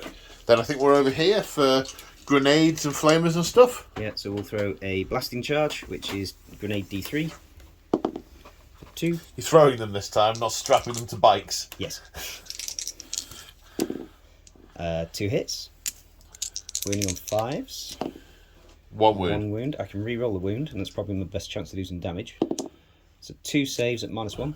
I guess the armature? Yes, 4. 2 saves. 2 saves. Yep. They are made out of stern stuff. Strong stuff. Tough stuff. 3 hand flames. For 14 hits. Ouch.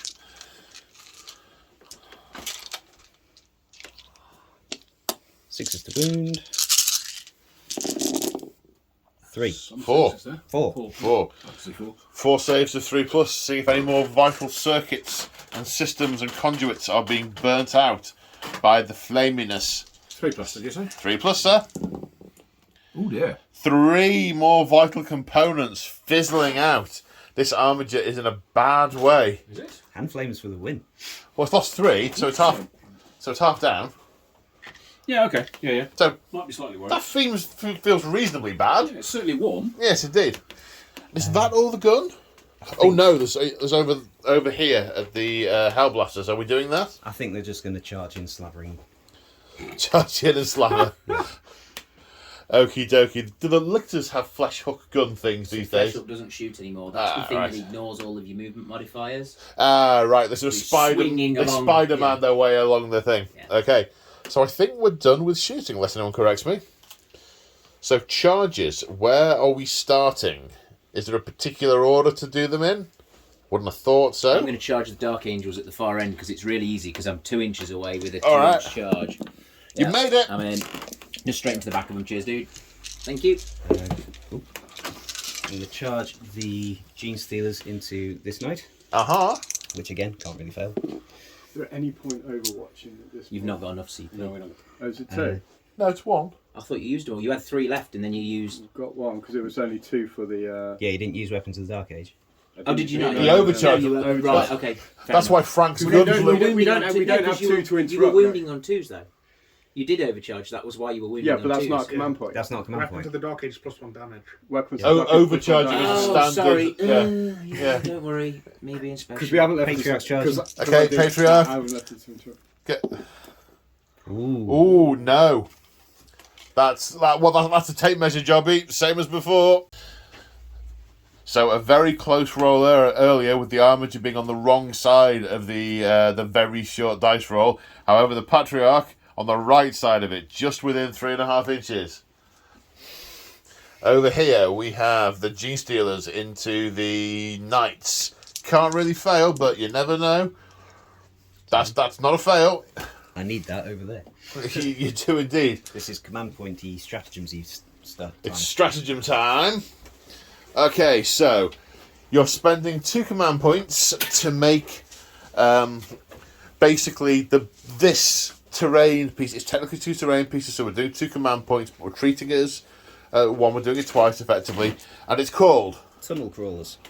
So it's 1 command point. I select an area terrain feature, and until the end of the turn, each time a Genestealer Cults infantry unit from your army declares a charge against an enemy unit within that terrain feature. I'm not declaring a charge against the unit in that terrain feature. Okay, so you have to suffer -2 for that, but not Yeah. the additional -2 for that, because it would be 4 if you're going through both of them. So you're only at -2. -2 for going through buildings. Yeah. You don't get Oh, you know -2 for that, right? Okay. So But which? they won't- Oh, no, so you can't stop. I was going to say you can only choose 1. No, you can't. You can only choose the building because they're in it. So I'm spending 1 command point to do it once on that area terrain feature, so that they can't overwatch me. That's the other. That's the bit. other bit. Okay. So I need a 10-inch charge. Okay. 7 inches. Not enough. Does not make it. So that's I think, is that all the charges? She's telling Yes. you it's dinner time. That's all the charges. Okie dokie. Okay, so we're starting with the Tyranid Warriors. Yeah. Okay, who have 10 attacks between 2 of them. 5 attacks each on the charge. Hitting on With- 3s. yeah. It's 1s and That's 2 a times. lot of 1s and 2s. So 6. Whoa. 4 hits. Yeah. Yowzers. Wind on 2s though, so. Strict 8. That's right. Yeah. Oh! That's 3 dead Marines. Oh no, they're Minus -3. three. So 3 saves are 6+. Come on. you actually get to use some power armor. One makes it. 2 die. Yeah. They're two damage each, yeah. So 2 guys die. Now, the Lictor has always fights first as well, so the Lictor can go as well. With his 5 attacks, 6 attacks. 6 attacks. Which hit on 2s. Hitting on 2s. And I get it. That's 5 dice, mate. That is 5 dice, thank you. We've lost our exploding 6s this turn, which is a shame. But, Right, okay. So that is 6 hits. Running on 3s, was it? 3s, yeah. So that is 5 wounds. Minus And he didn't charge, Charge, he's not so plus 1 twos. to it, so it's minus 2, yeah. 5 at minus 2. 5 pluses. 3 pass, so 2 more dead marines. Yep. So 2 damage each, 2 yeah? each, yeah. Okay, slightly out of sequence. We've just twigged that the Armiger was in heroic intervention range of the warriors because they can heroically intervene 6. We've just had a conversation about it.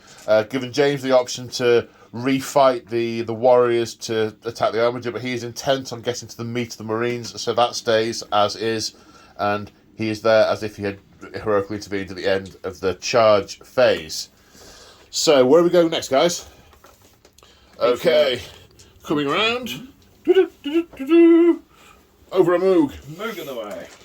Okay, so Genestealers first? No, Patriarch first. Patriarch first. 6 attacks, hitting on 2s. And I can re-roll the 1s, thankfully, because of his Warlord trait. Good choice. Oh, dear. Well, you re-rolled 2 of them. Yeah. And then wounding on 5s, but re-rolling because of his Patriarch. What is his strength? His strength 5. 5. Toughness 7, yes? Yep. So that's 2, and then re-rolls. So 2. 2. AP. 6 becomes AP minus 6. Okay, And the so other one is minus 3. Okay, so you don't have an invulnerable save, do you, on the Armiger? Against melee? No, I don't. No, okay, so the minus 6 goes straight through. The other one being minus 3 is a save of 6+. Just the one, yeah? Just the one, please, sir. That is not a 6 plus, not that is a quite. 5. 4 How- damage in total. 4 damage in total. Yes. Owie. And then Oh. we've got, Only 2 each. yeah, 2 damage each. And then we've got 25 then- attacks from the Genestealers. Oh, okay. I mean, it's obviously right, but seems underpowered to get when you Next put it to next Tyranids. to everything else that's massively over. Yeah. It's got really long fingernails. Whoa. That's a lot of That's dice. a lot of dice. 25 attacks. 20 hitting on 2s. Are you able to tumble them over here, please, sir? Hopefully. Cargo crate that I'm going to knock off. I got it. Oh.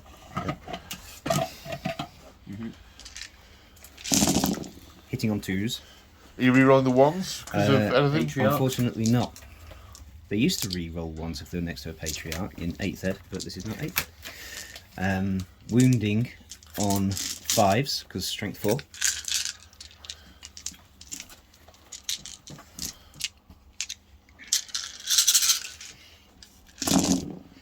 And Ooh, I can dear. re-roll a 5, or re-roll A a wound miss. because of blading Yeah. cog, 1 to a 1, 9 times. because of all the implants. Yeah.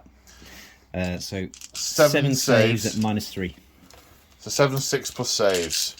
You need to make 6 of them. Are these single damage though, aren't they? These are single damage, aren't they? Yes. 7, was that? Yeah.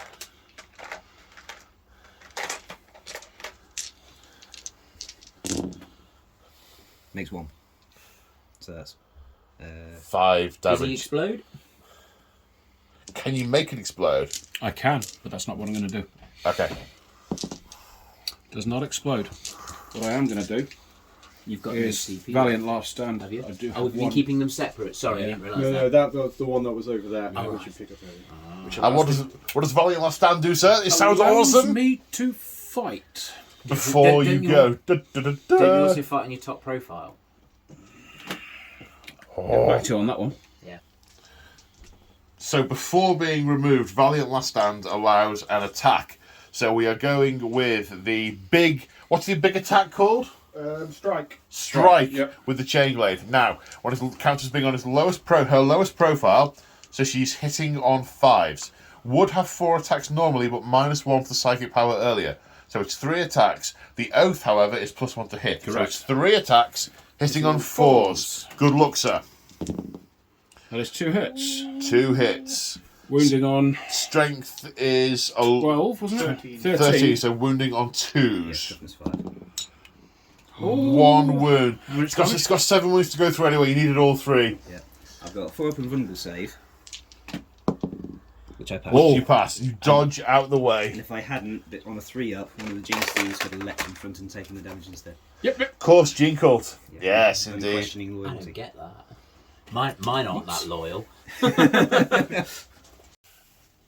Okay, 20-something attacks with the Genestealers. 28. 28 attacks. So you did tell me, and I forgot seconds later. Hitting on 2s. Strength 4, toughness 4. Hit wounding on 4s. 13 successful wounds, so 13 4+ invulnerable saves. Okay, that's 1, 2, 3, 4, 5, 6, 7, 8 fails. One's on 1 wound. One's on 1 wound, which dies. 3 each, 2 more die, and put a wound on another. Okay, and the Deathwing Knights are striking back. The single knight, not the Sarge, first with his hitting on. Hitting on 2s. 2 hits. 2 hits. Wounding on strength 4. Even with the weapon. With the mace of absolution, yes, times 2. So So That 8. makes I it said 4, sorry, yeah, times 2. Okay, so wounding on yeah, 2s. okay. 2 wounds. Minus. I got 4 Minus vulnerable saves. 3. Okay. So minus 2. Minus 2. 4+ invulnerable saves. They dodge left and right. One of them dodges left, the other one stays there and gets mushed. Okay. The guy with the flail. Flail. So he's got 4 attacks this time. Shock assault. 2s. All 4 hit, and he is strength 6. So 3s. 3s. So that's 3 go through. each with 2 wounds each, and they overspill, and it's minus 3 with these ones. They over. So they- minus 3. Okay, so 3 saves of 4+. Make So 1. that's 2 fail. And what was. So it's 2 damage, and any excess damage keeps getting allocated to another model until the damage is 4 die. So 4 die. Coming over here next to see the Armiger, who has heroically intervened to save the weak. He stood here earlier, watching the Dark Angels charge in to cut down the Lictor, only to see their commander slain, and then them charged in the back by the Tyranid warriors. The Knight's ire being up has charged in to cut down the alien beasts. 4 attacks using the strike profile, so- hitting on 2s. 2s. 4 hits, strength 13, toughness 5, wounding on 2s. 3 wounds, AP minus Ooh, quite a few, AP minus 4, I believe. straight saves, through, yes. 3 damage each. They are murdered. Then the tactical marines putting a wound onto the Lictor. A strategy is spent on Invisible Hunter, and the Lictor disappears back into strategic reserves to jump on again. Now we come to the morale phase. The inner circle cannot be broken. However, the Genestealers are out of. Oh, Synapse Range isn't a thing for them. The Genestealers have a morale of, a leadership of 9. 9, and they lost 5. Correct. So they could fail. 4. 4, 4 5, 5 is 9. 9. They pass. Cool as a cucumber. So, at the end of the turn, we have a stratagem being played. Yeah, booby trap. And what is that, and how does it work, sir? So I select an objective marker that I control that's got either a Reductive Saboteur or a Genestealer Cults core unit. Neophytes are core. Yep. Within range of it, the next time an enemy unit, excluding aircraft, ends any kind of move within range of the objective marker, roll a d6. 2 to 4, the enemy unit suffers d3 mortal wounds. 5 up, suffers 3 mortal wounds. Okay, that is thoroughly booby-trapped. And at the end of the turn, with the neophytes, you control that objective. With the hybrid morphs, you control that one. And with the these ones, you control that objective. 3 more points to the Tyranids as we go into Imperial, turn 3. So, we did a little bit of housekeeping after Battle Round 2 and totted up the honour of the Imperial Knights. So, through saving the weak and also exterminating enemy units during Battle Round 2, killing the Tyranid warriors and the Gaunts, the honour has risen to the extent that they are now virtuous. And gain extra stuff like reroll charges and advances. And other shenanigans. So the knights are on fire. Well, the other one was on fire, hit with flamers and died. Yeah. So after the movement phase, the sergeant has assumed command of the Dark Angel's side of the mission and decided that we are staying right here, R2, and holding this objective. Hellblasters have moved forward to start to set things on fire a lot more. The knights obviously stayed in the corner. Now, when this armor, did this one advanced, Moog? What? Yes, it did. This one has advanced. We're ready to do the, to sow death and destruction. Now, I know we've just read on the card that the booby trap cannot affect aircraft, but we set a precedent in game 1 where we said the aircraft, if it went into VTOL mode, we would allow it to hold the objectives because it made sense to us that it could do that. So what we're saying is that if the flyer goes into VTOL mode if it's close enough to hold the objective, it's close enough to have the objective explode in its face. So the booby trap is going off on the flyer, which we will roll for now. 6, 3 mortal wounds on the flyer. Ouchie. I don't think anything happened in here movement-wise. And I was going to say Saint Sir Luther. Sir Luther the Virtuous. Yes. Has stomped round the corner to stand astride his fallen squire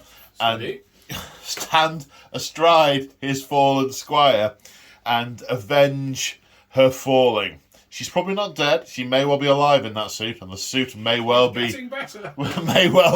repairable. But either way, he's going to seek blood. Moog, professional, sir. No, who's professional? Carry on. I'm trying very hard. Yes, you are, but never mind. All right, okay, that's fine. The knight came over here. There you go. Moog ruined it for everyone. No, I didn't. Kicking off the shooting phase, the Hellblasters putting shots down into these Genestealers, hitting on 3s because they moved. Not great. One hit, wounding on a 3. That's all right. That's it. Save for 5 plus, is it? 4 plus. 4 plus invulnerable save. They are preternaturally agile. Yes, they are. Dodged out the way. Whoops. Felling a statue in the distance.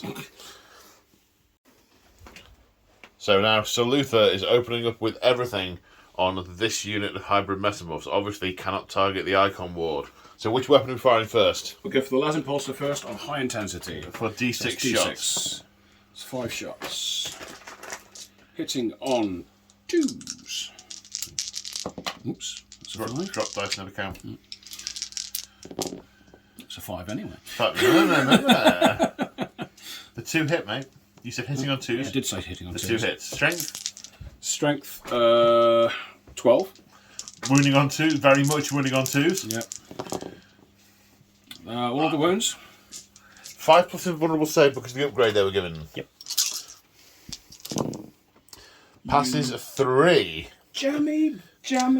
So two of them die. Soldier. Next gun. Yep. Okay, next gun is the Preceptor Multi-Laser, which is heavy 4. Hitting on 2s. Yarp. Not so great. Wounding, strength 6 and wounding on 3s. 2 wounds. wounds. Minus 1, I believe. No. No. If you 2 regular saves. 4 up because I'm in a crater. 1 pass, 1 fail. A 3rd dies.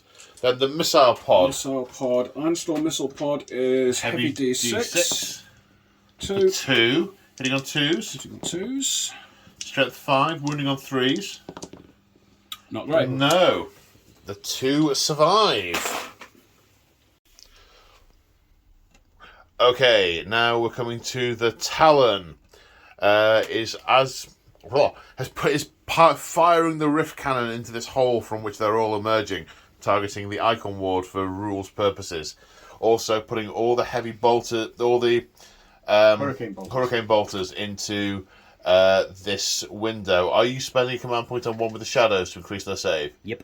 You are indeed. Okay, let's do the rift cannon. First, The heavy D3 shots. For one. Hitting on a 3. Misses. And we'll do the saves for the bolters in a minute.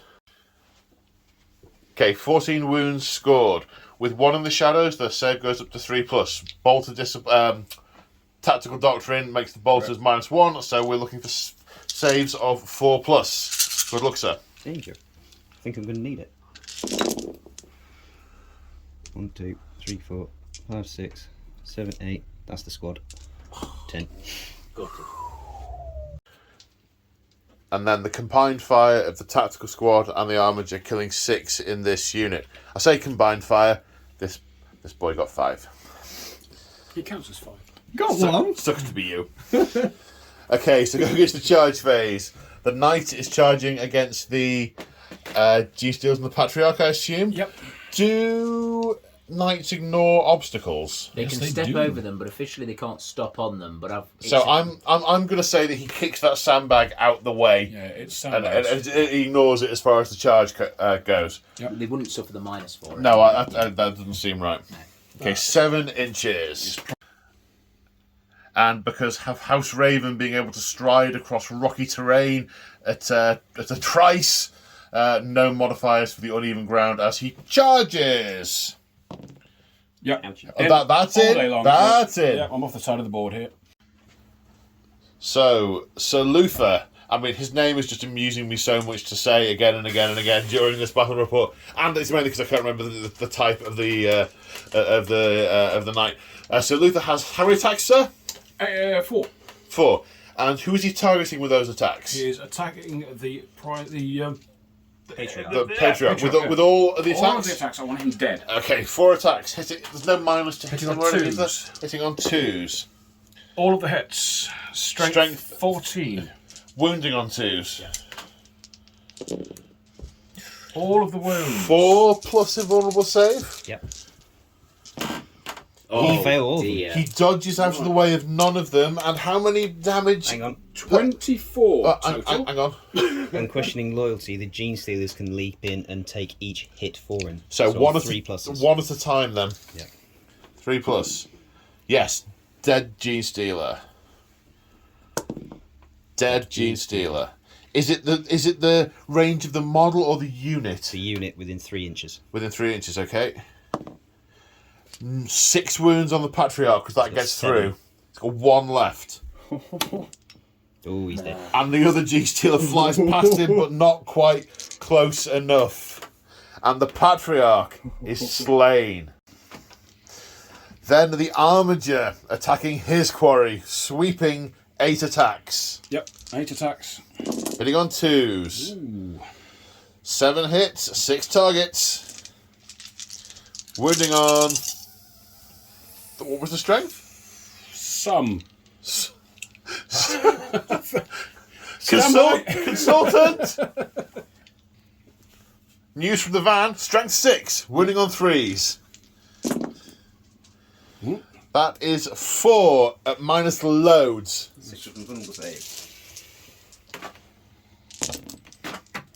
4 die. And then 2 Genestealers tearing into the remaining 2 Deathwing Knights. Hitting on 2s. Strength 4, toughness 4, wounding on 4s. Rerolling a wound because of bladed cog. 3 at -3. So 3 invulnerable saves. 3 fails. So the guy on 2 wounds dies, and the sergeant has lost a wound, has 2 remaining. Then the Deathwing Sergeant attacking back, 3 attacks. Hitting on Hitting 2s. The 3 hits. Strength 6, I think it is, so winning on 3. 3s. That's 2. 2 damage each with the spillover. 4 of them But 4 invulnerable saves first. Make one fail. 1 pass, 1 fail. The Genestealers are wiped. Then coming to the Genestealers, who are still empowered by might from beyond. 5 attacks each on the knight. Hitting on 2s. 14 hits. Strength 4, toughness 8, wounding on 6s. But the diamond hard claws slicing through armour with 3 successful wounds and rerolling 1 because of bladed cog. 3 successful wounds at -3. 3 saves of 5+. Ooh. Holds firm. Are there any other combats, guys? I don't think so. So we're into the morale phase. The unit of hybrid metamorphs, can they fail? Their leadership 8. They've lost 3. So they could fail. So no, they're good. 8 and 3 is fine. All the way over there, those guys lost an awful lot and need a 1 to pass. Nope. They don't pass, so one of them runs, presumably not the banner. Correct. And the other may run on a 1 or a 2. No, the banner stays firm. Hate that banner. That's all the morale because these pure strains cannot fail. The Deathwing Terminators can't fail either. So we're into the end of the turn for the Imperial side. They're controlling 1 objective of their own, 2 objectives of their own.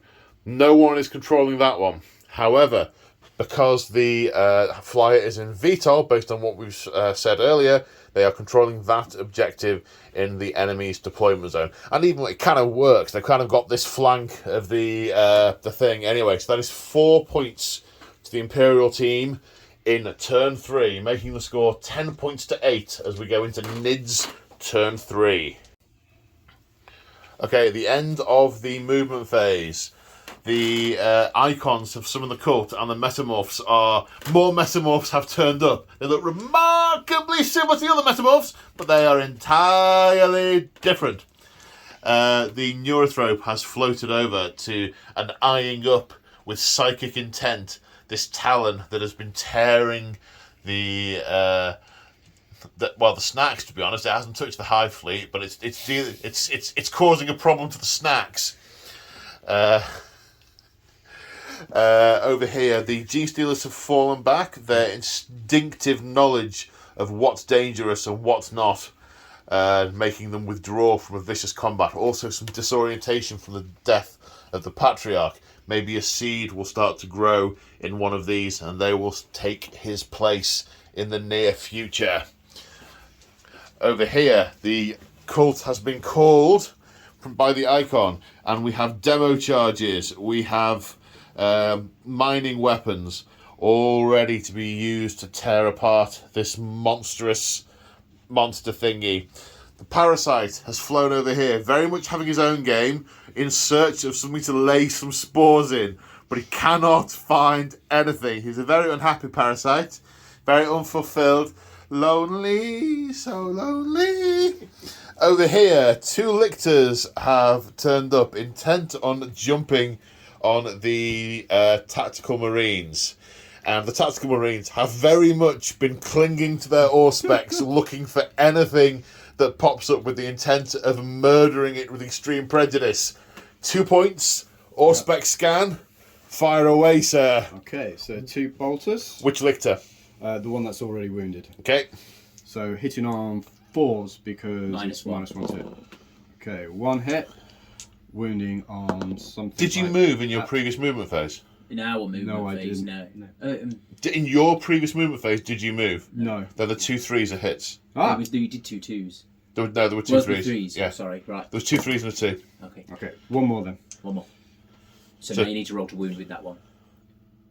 Okay, No. They were 2 wounds. there were 2 wounds. The roll to hit.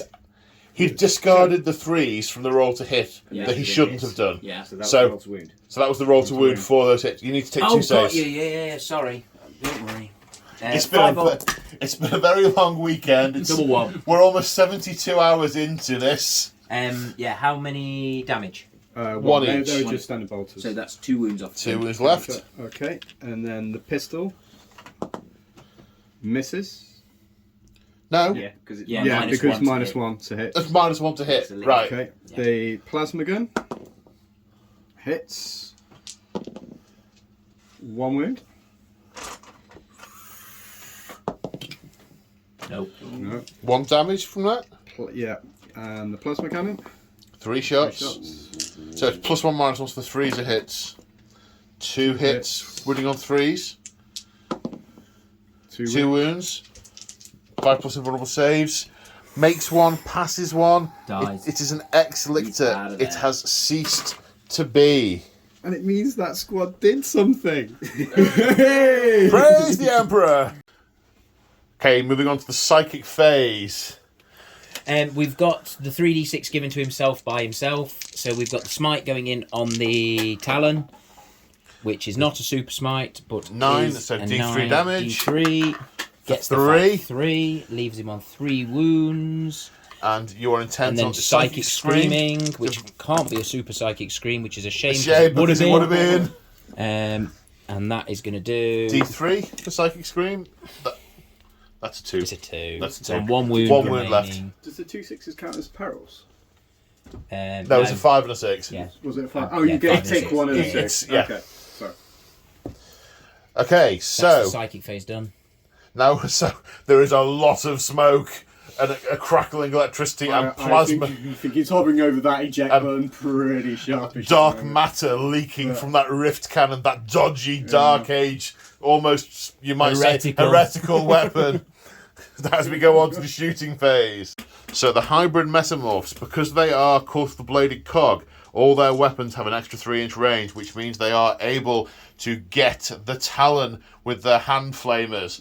After the dice have been rolled, there are 5 wounds, meaning the Talon has 5 Come on. 3+ saves to make. Oh, It fails 1!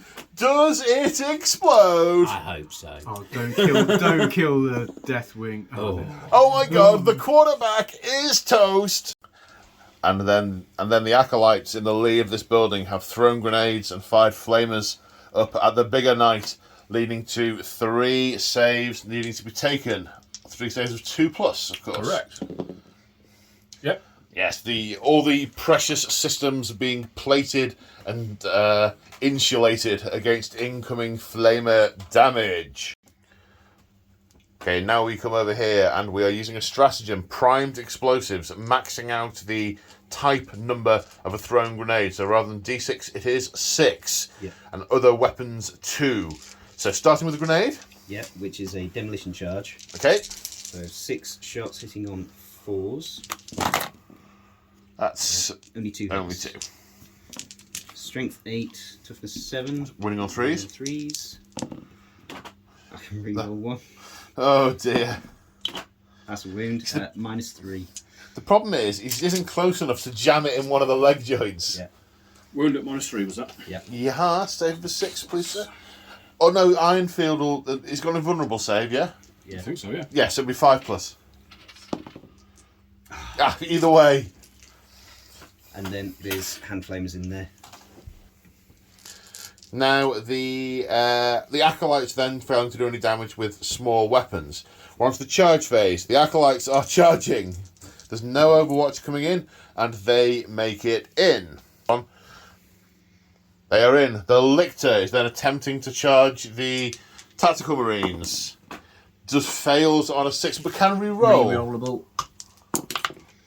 Fails on a 6 again. There you go. And over here we have the hybrid acolytes charging into the night. On an 11, they very much make it. Yeah, looks like it. Okay, starting the fight phase over here. 4 acolytes with what is it? It's claws and cult daggers. Claws and knife. Claws and knife. Yep. Okay, 10 attacks. Hitting on. 3s, and I just realised it should be 15. You get 1 extra attack with this weapon. So Okay, quickly get another 5. and that isn't 10. That's 8. Yeah, there should be 8 attacks. Okay. So it should be another 4. I know what I'm doing. I'm glad you do. I really But don't. there's 5 guys there. Yeah, but No, the one's one armed differently. armed differently. Okay, sorry. Okay, so strength is 4. strength is 4, wounding on 6s. Oh, a You wound. roll 1. So 1 wound at -2. Okay, save of 4+. Yep. And then 3 attacks. The bone sword. Bone sword from the cult leader. 2 hit. This is strength 5, so winning on 5s. 2 wounds, -3. No, -2, but 2 damage. 2. Okay, -2 damage. 4 up saves. Ooh, 2 I fail. 4 damage. What's he down to now? Because he's been regaining wounds every turn, hasn't he? So he's down He's to on 11 currently. It's just, that's that. Was that 4 off? Was that? No, he's on 19 left. That was 4 Sorry, I damage. don't know what I was looking at there. I was looking at 2 of the dice. Is what I was looking There are at. 3 6s and now a 1. right. Okay. Okay, 4 cultists attacking the armiger, all having different profiles. So I'm going to let you do the talking and just point the camera. So, guy with the heavy rock saw, 2 attacks, hitting on 3s. Both hit.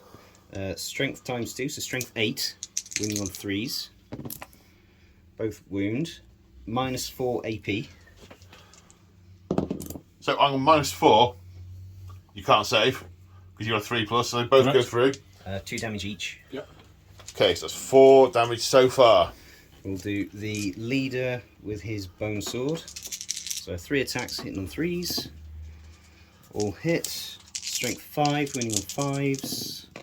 I can reroll a wound. No, so 1 at -2. 5+ save. Nope. Another 2 damage. 2 6 damage. gone so far. 3 attacks from the regular metamorph. The banner bearer, beg your pardon. So 3 attacks hitting on 3s. 2 hits.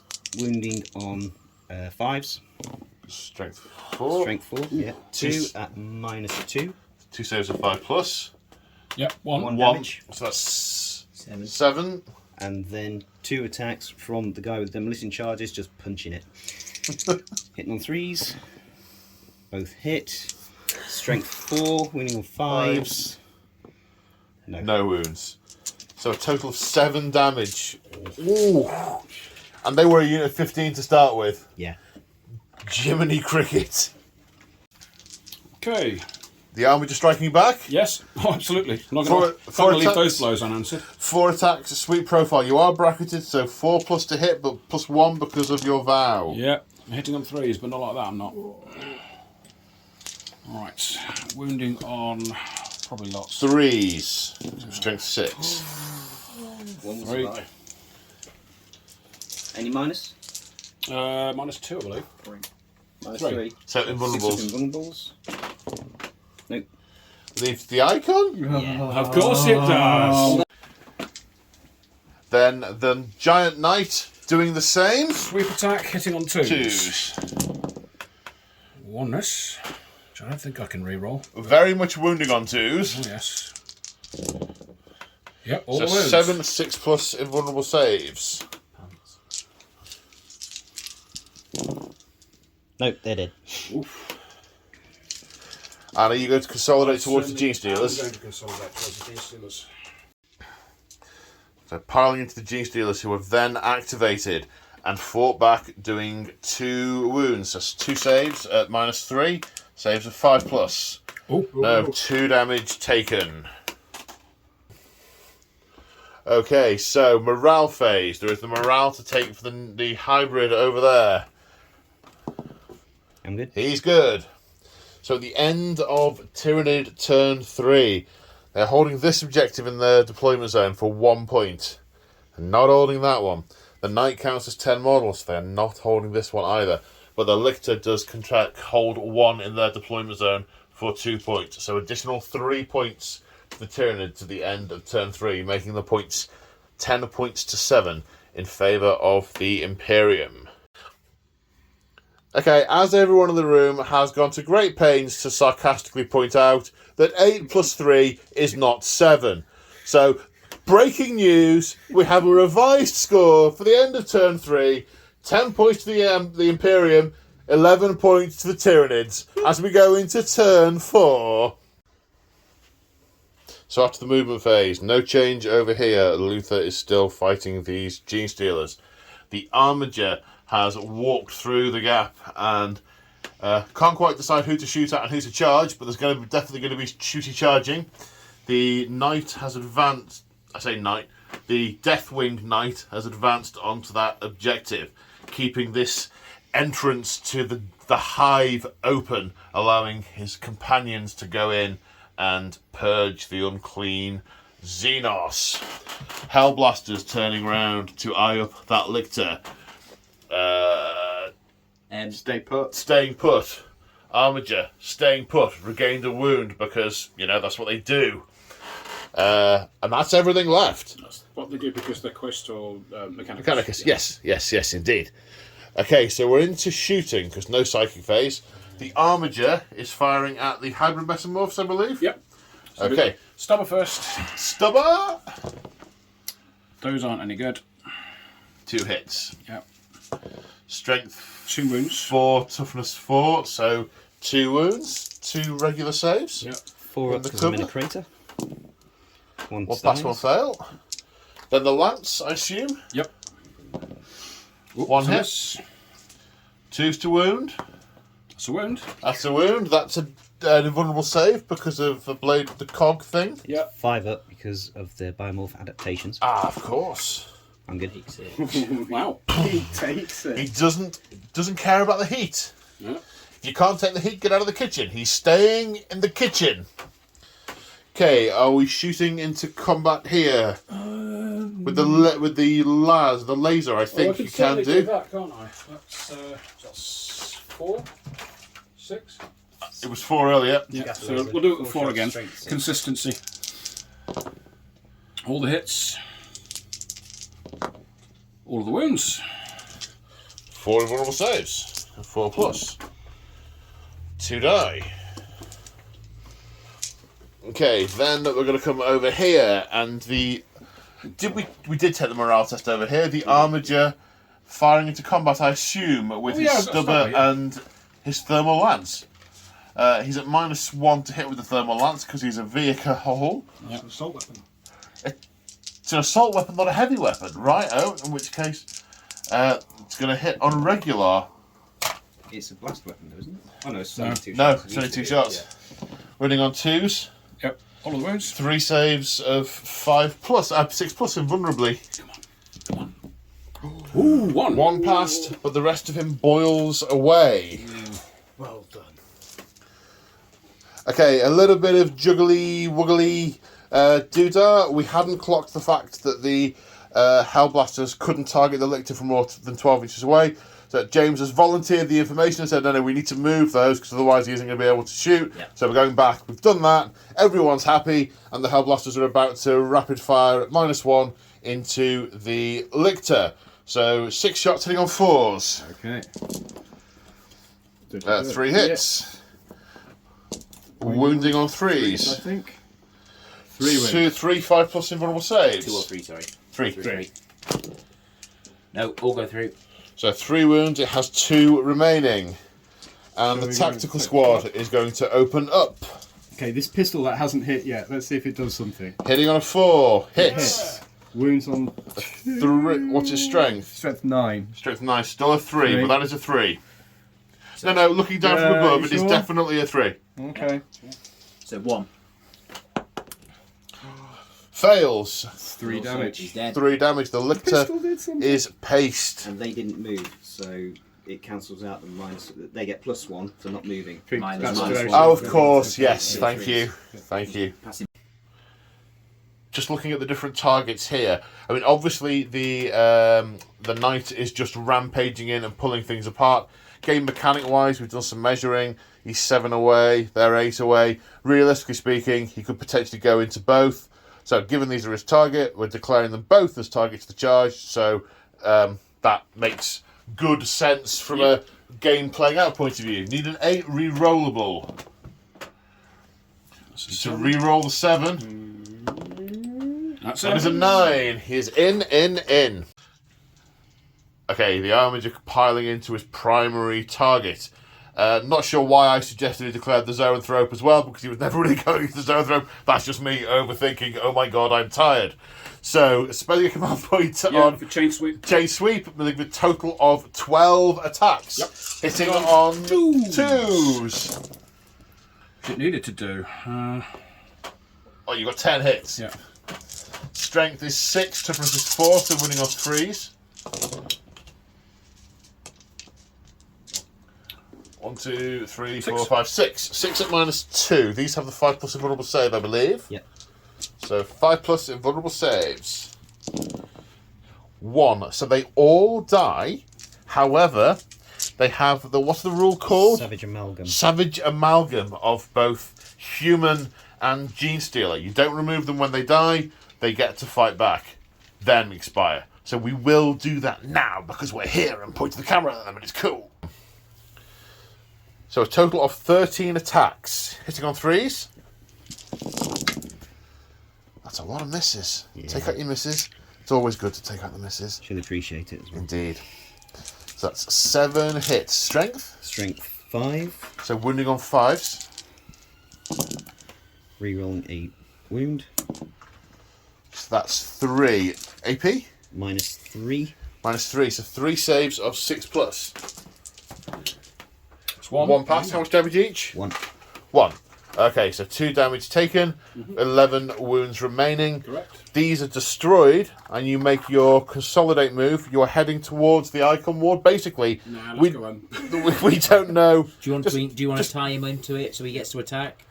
Basically, narrative-wise, he's wading through a thing of air, and he doesn't know it's different units. Yeah. He's killed the ones in front of him. Just kept going. Yeah. So you're going to get 1 attack back off that guy. He's so organised with all the tabs on his book. Yeah. So much quicker than the rest of us. This is when I find out I go Dice in his hoodie, in the pouch of his hoodie. This guy's a machine. 4 attacks. Hitting on 3s. 3 hits. Strength is user. Strength 4. 5s. I can reroll 1 because bladed cog. 1 at -3. What's his damage? 1. 1. Okay, down to 10 wounds. Okay, then over here, realistically, I mean, I said to fight straight back with him. You wouldn't have done that straight away. You'd have done the Genestealer first. Yeah. So do the Genestealer. 4 attacks hitting on 2s. Wounding on 6s. Rerolling 1. 1 at -3. 1 save of 5+. 1 save of 5+, mate. Nope. 1 damage. And then 8 attacks against the Genestealer. I assume you're sweeping. Yeah.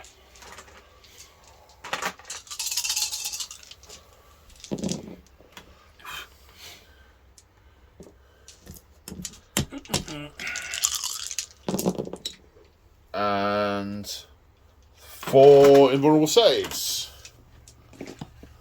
Nope. 2 pass, 2 fail. The Genestealer is destroyed. Is that all the combat? Supposed to be. I think so. So I think, and I don't think there's any morale. I think at the end of Imperial turn 2, they control 2 objectives in their territory. 1, 2, because he is obsec and counts as 5 models. Yeah. 2, 3 in the enemy territory for a total of 8 points. Yeah. Flying. Taking the score to 18 to 11 as we go into Tyranids turn 4. So we're in the Tyranid movement phase, and the parasite has flown over the Hellblasters and attempted to lay eggs in them. Playing Enfolding Strike. He's buying So- dinner first. So we roll the d6 and it will On do a mortal one- wounds Yeah, to on a them. 1 it does nothing. On a 2 to 5 we get D3, and on a 6 It's 3 it's a mortal flat wounds. 3. So- Awesome. so So I'll it be- automatically kills one, and So as you got it me kills pregnant him, as well. I did, and then out of your belly, Oh, it's a boy! Oh, Feels up inside you. and then 1 wound on another one. wow. Wow, Nice. didn't expect that to happen this weekend.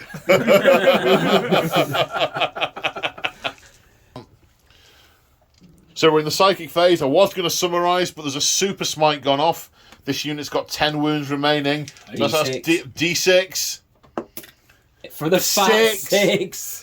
So now it has 4 wounds remaining, and I assume you're going to psychically I'm going scream. to psychically screamify at it. I get 3d6. Oh! Can I keep these dice? But you can perils. I'm going to. Well, there's no option then. I can't discard any of them. No. So who should we do first? Yours. My mortals first. For 1. Your mortals. 3. It is on 1 wound remaining, and there's a fight phase still to come. So we're in the shooting phase, and the Icon Ward has got a pistol. Hitting on 4s. 3s. 3s. Yeah. That's a hit. Hits. Strength 3, toughness 7. Wounds on a 6. I can re-roll the wound. Re-roll a wound because of Bladed Cog. It could still happen. It's a 6! 3 plus save! Oh! Oh, it's AP 1. No, it's not. Excellent. And we're in the fight phase, and the Parasite is attacking the Marines. What's he got and how's he doing it? So he's going with his 6 attacks with his clawed limbs first. These are hitting on 2s. 4 hits. 4 hits. And then he is strength 5. So 3s. 3 wounds, -2, 1 damage. Okay. So that's 1 gets through and kills that remaining guy. And then he gets 1 additional attack with his barbed Ovipositor. Ovipositor. Hits on a 2. Oh. Well, you got Rippers. Got the Rippers. 4 attacks. 4 attacks, hitting on 5s. No. Oh, that Marine gets to live. Morale. Yeah, it's lost 2, hasn't he, this time? Yeah. Now the Neurothrope has 2 attacks hitting on 5s. No. Oh. Boo. Reroll it. Right, and then we're on to... We're on to ongoing combat, so it's an Imperial to pick. Are you going to pick the Marine, or are you going to pick the Knight before? Well, it's your choice. Is the banner out? He hasn't fought. He hasn't fought yet. You should probably kill the banner. I should Just probably in kill the case, banner, with just the in one case. where You never Okay, know. you're massively bracketed. Okay, the Knight sweeping against the Icon Ward. 8 attacks, massively bracketed. So hitting on 5s natively and 4s with his plus. Yep. For 3 hits. Yep. Let's get them out of the way. Strength 6, toughness less than 6. Yep. That's 2 saves. 6 up and vulnerable. Oh, is there any minus? I'm presuming there is. 2. Yeah. 3. 6 up 3. and vulnerable. 3. Ooh. 2 5, that's 2 damage. 1 damage each, or is it 2?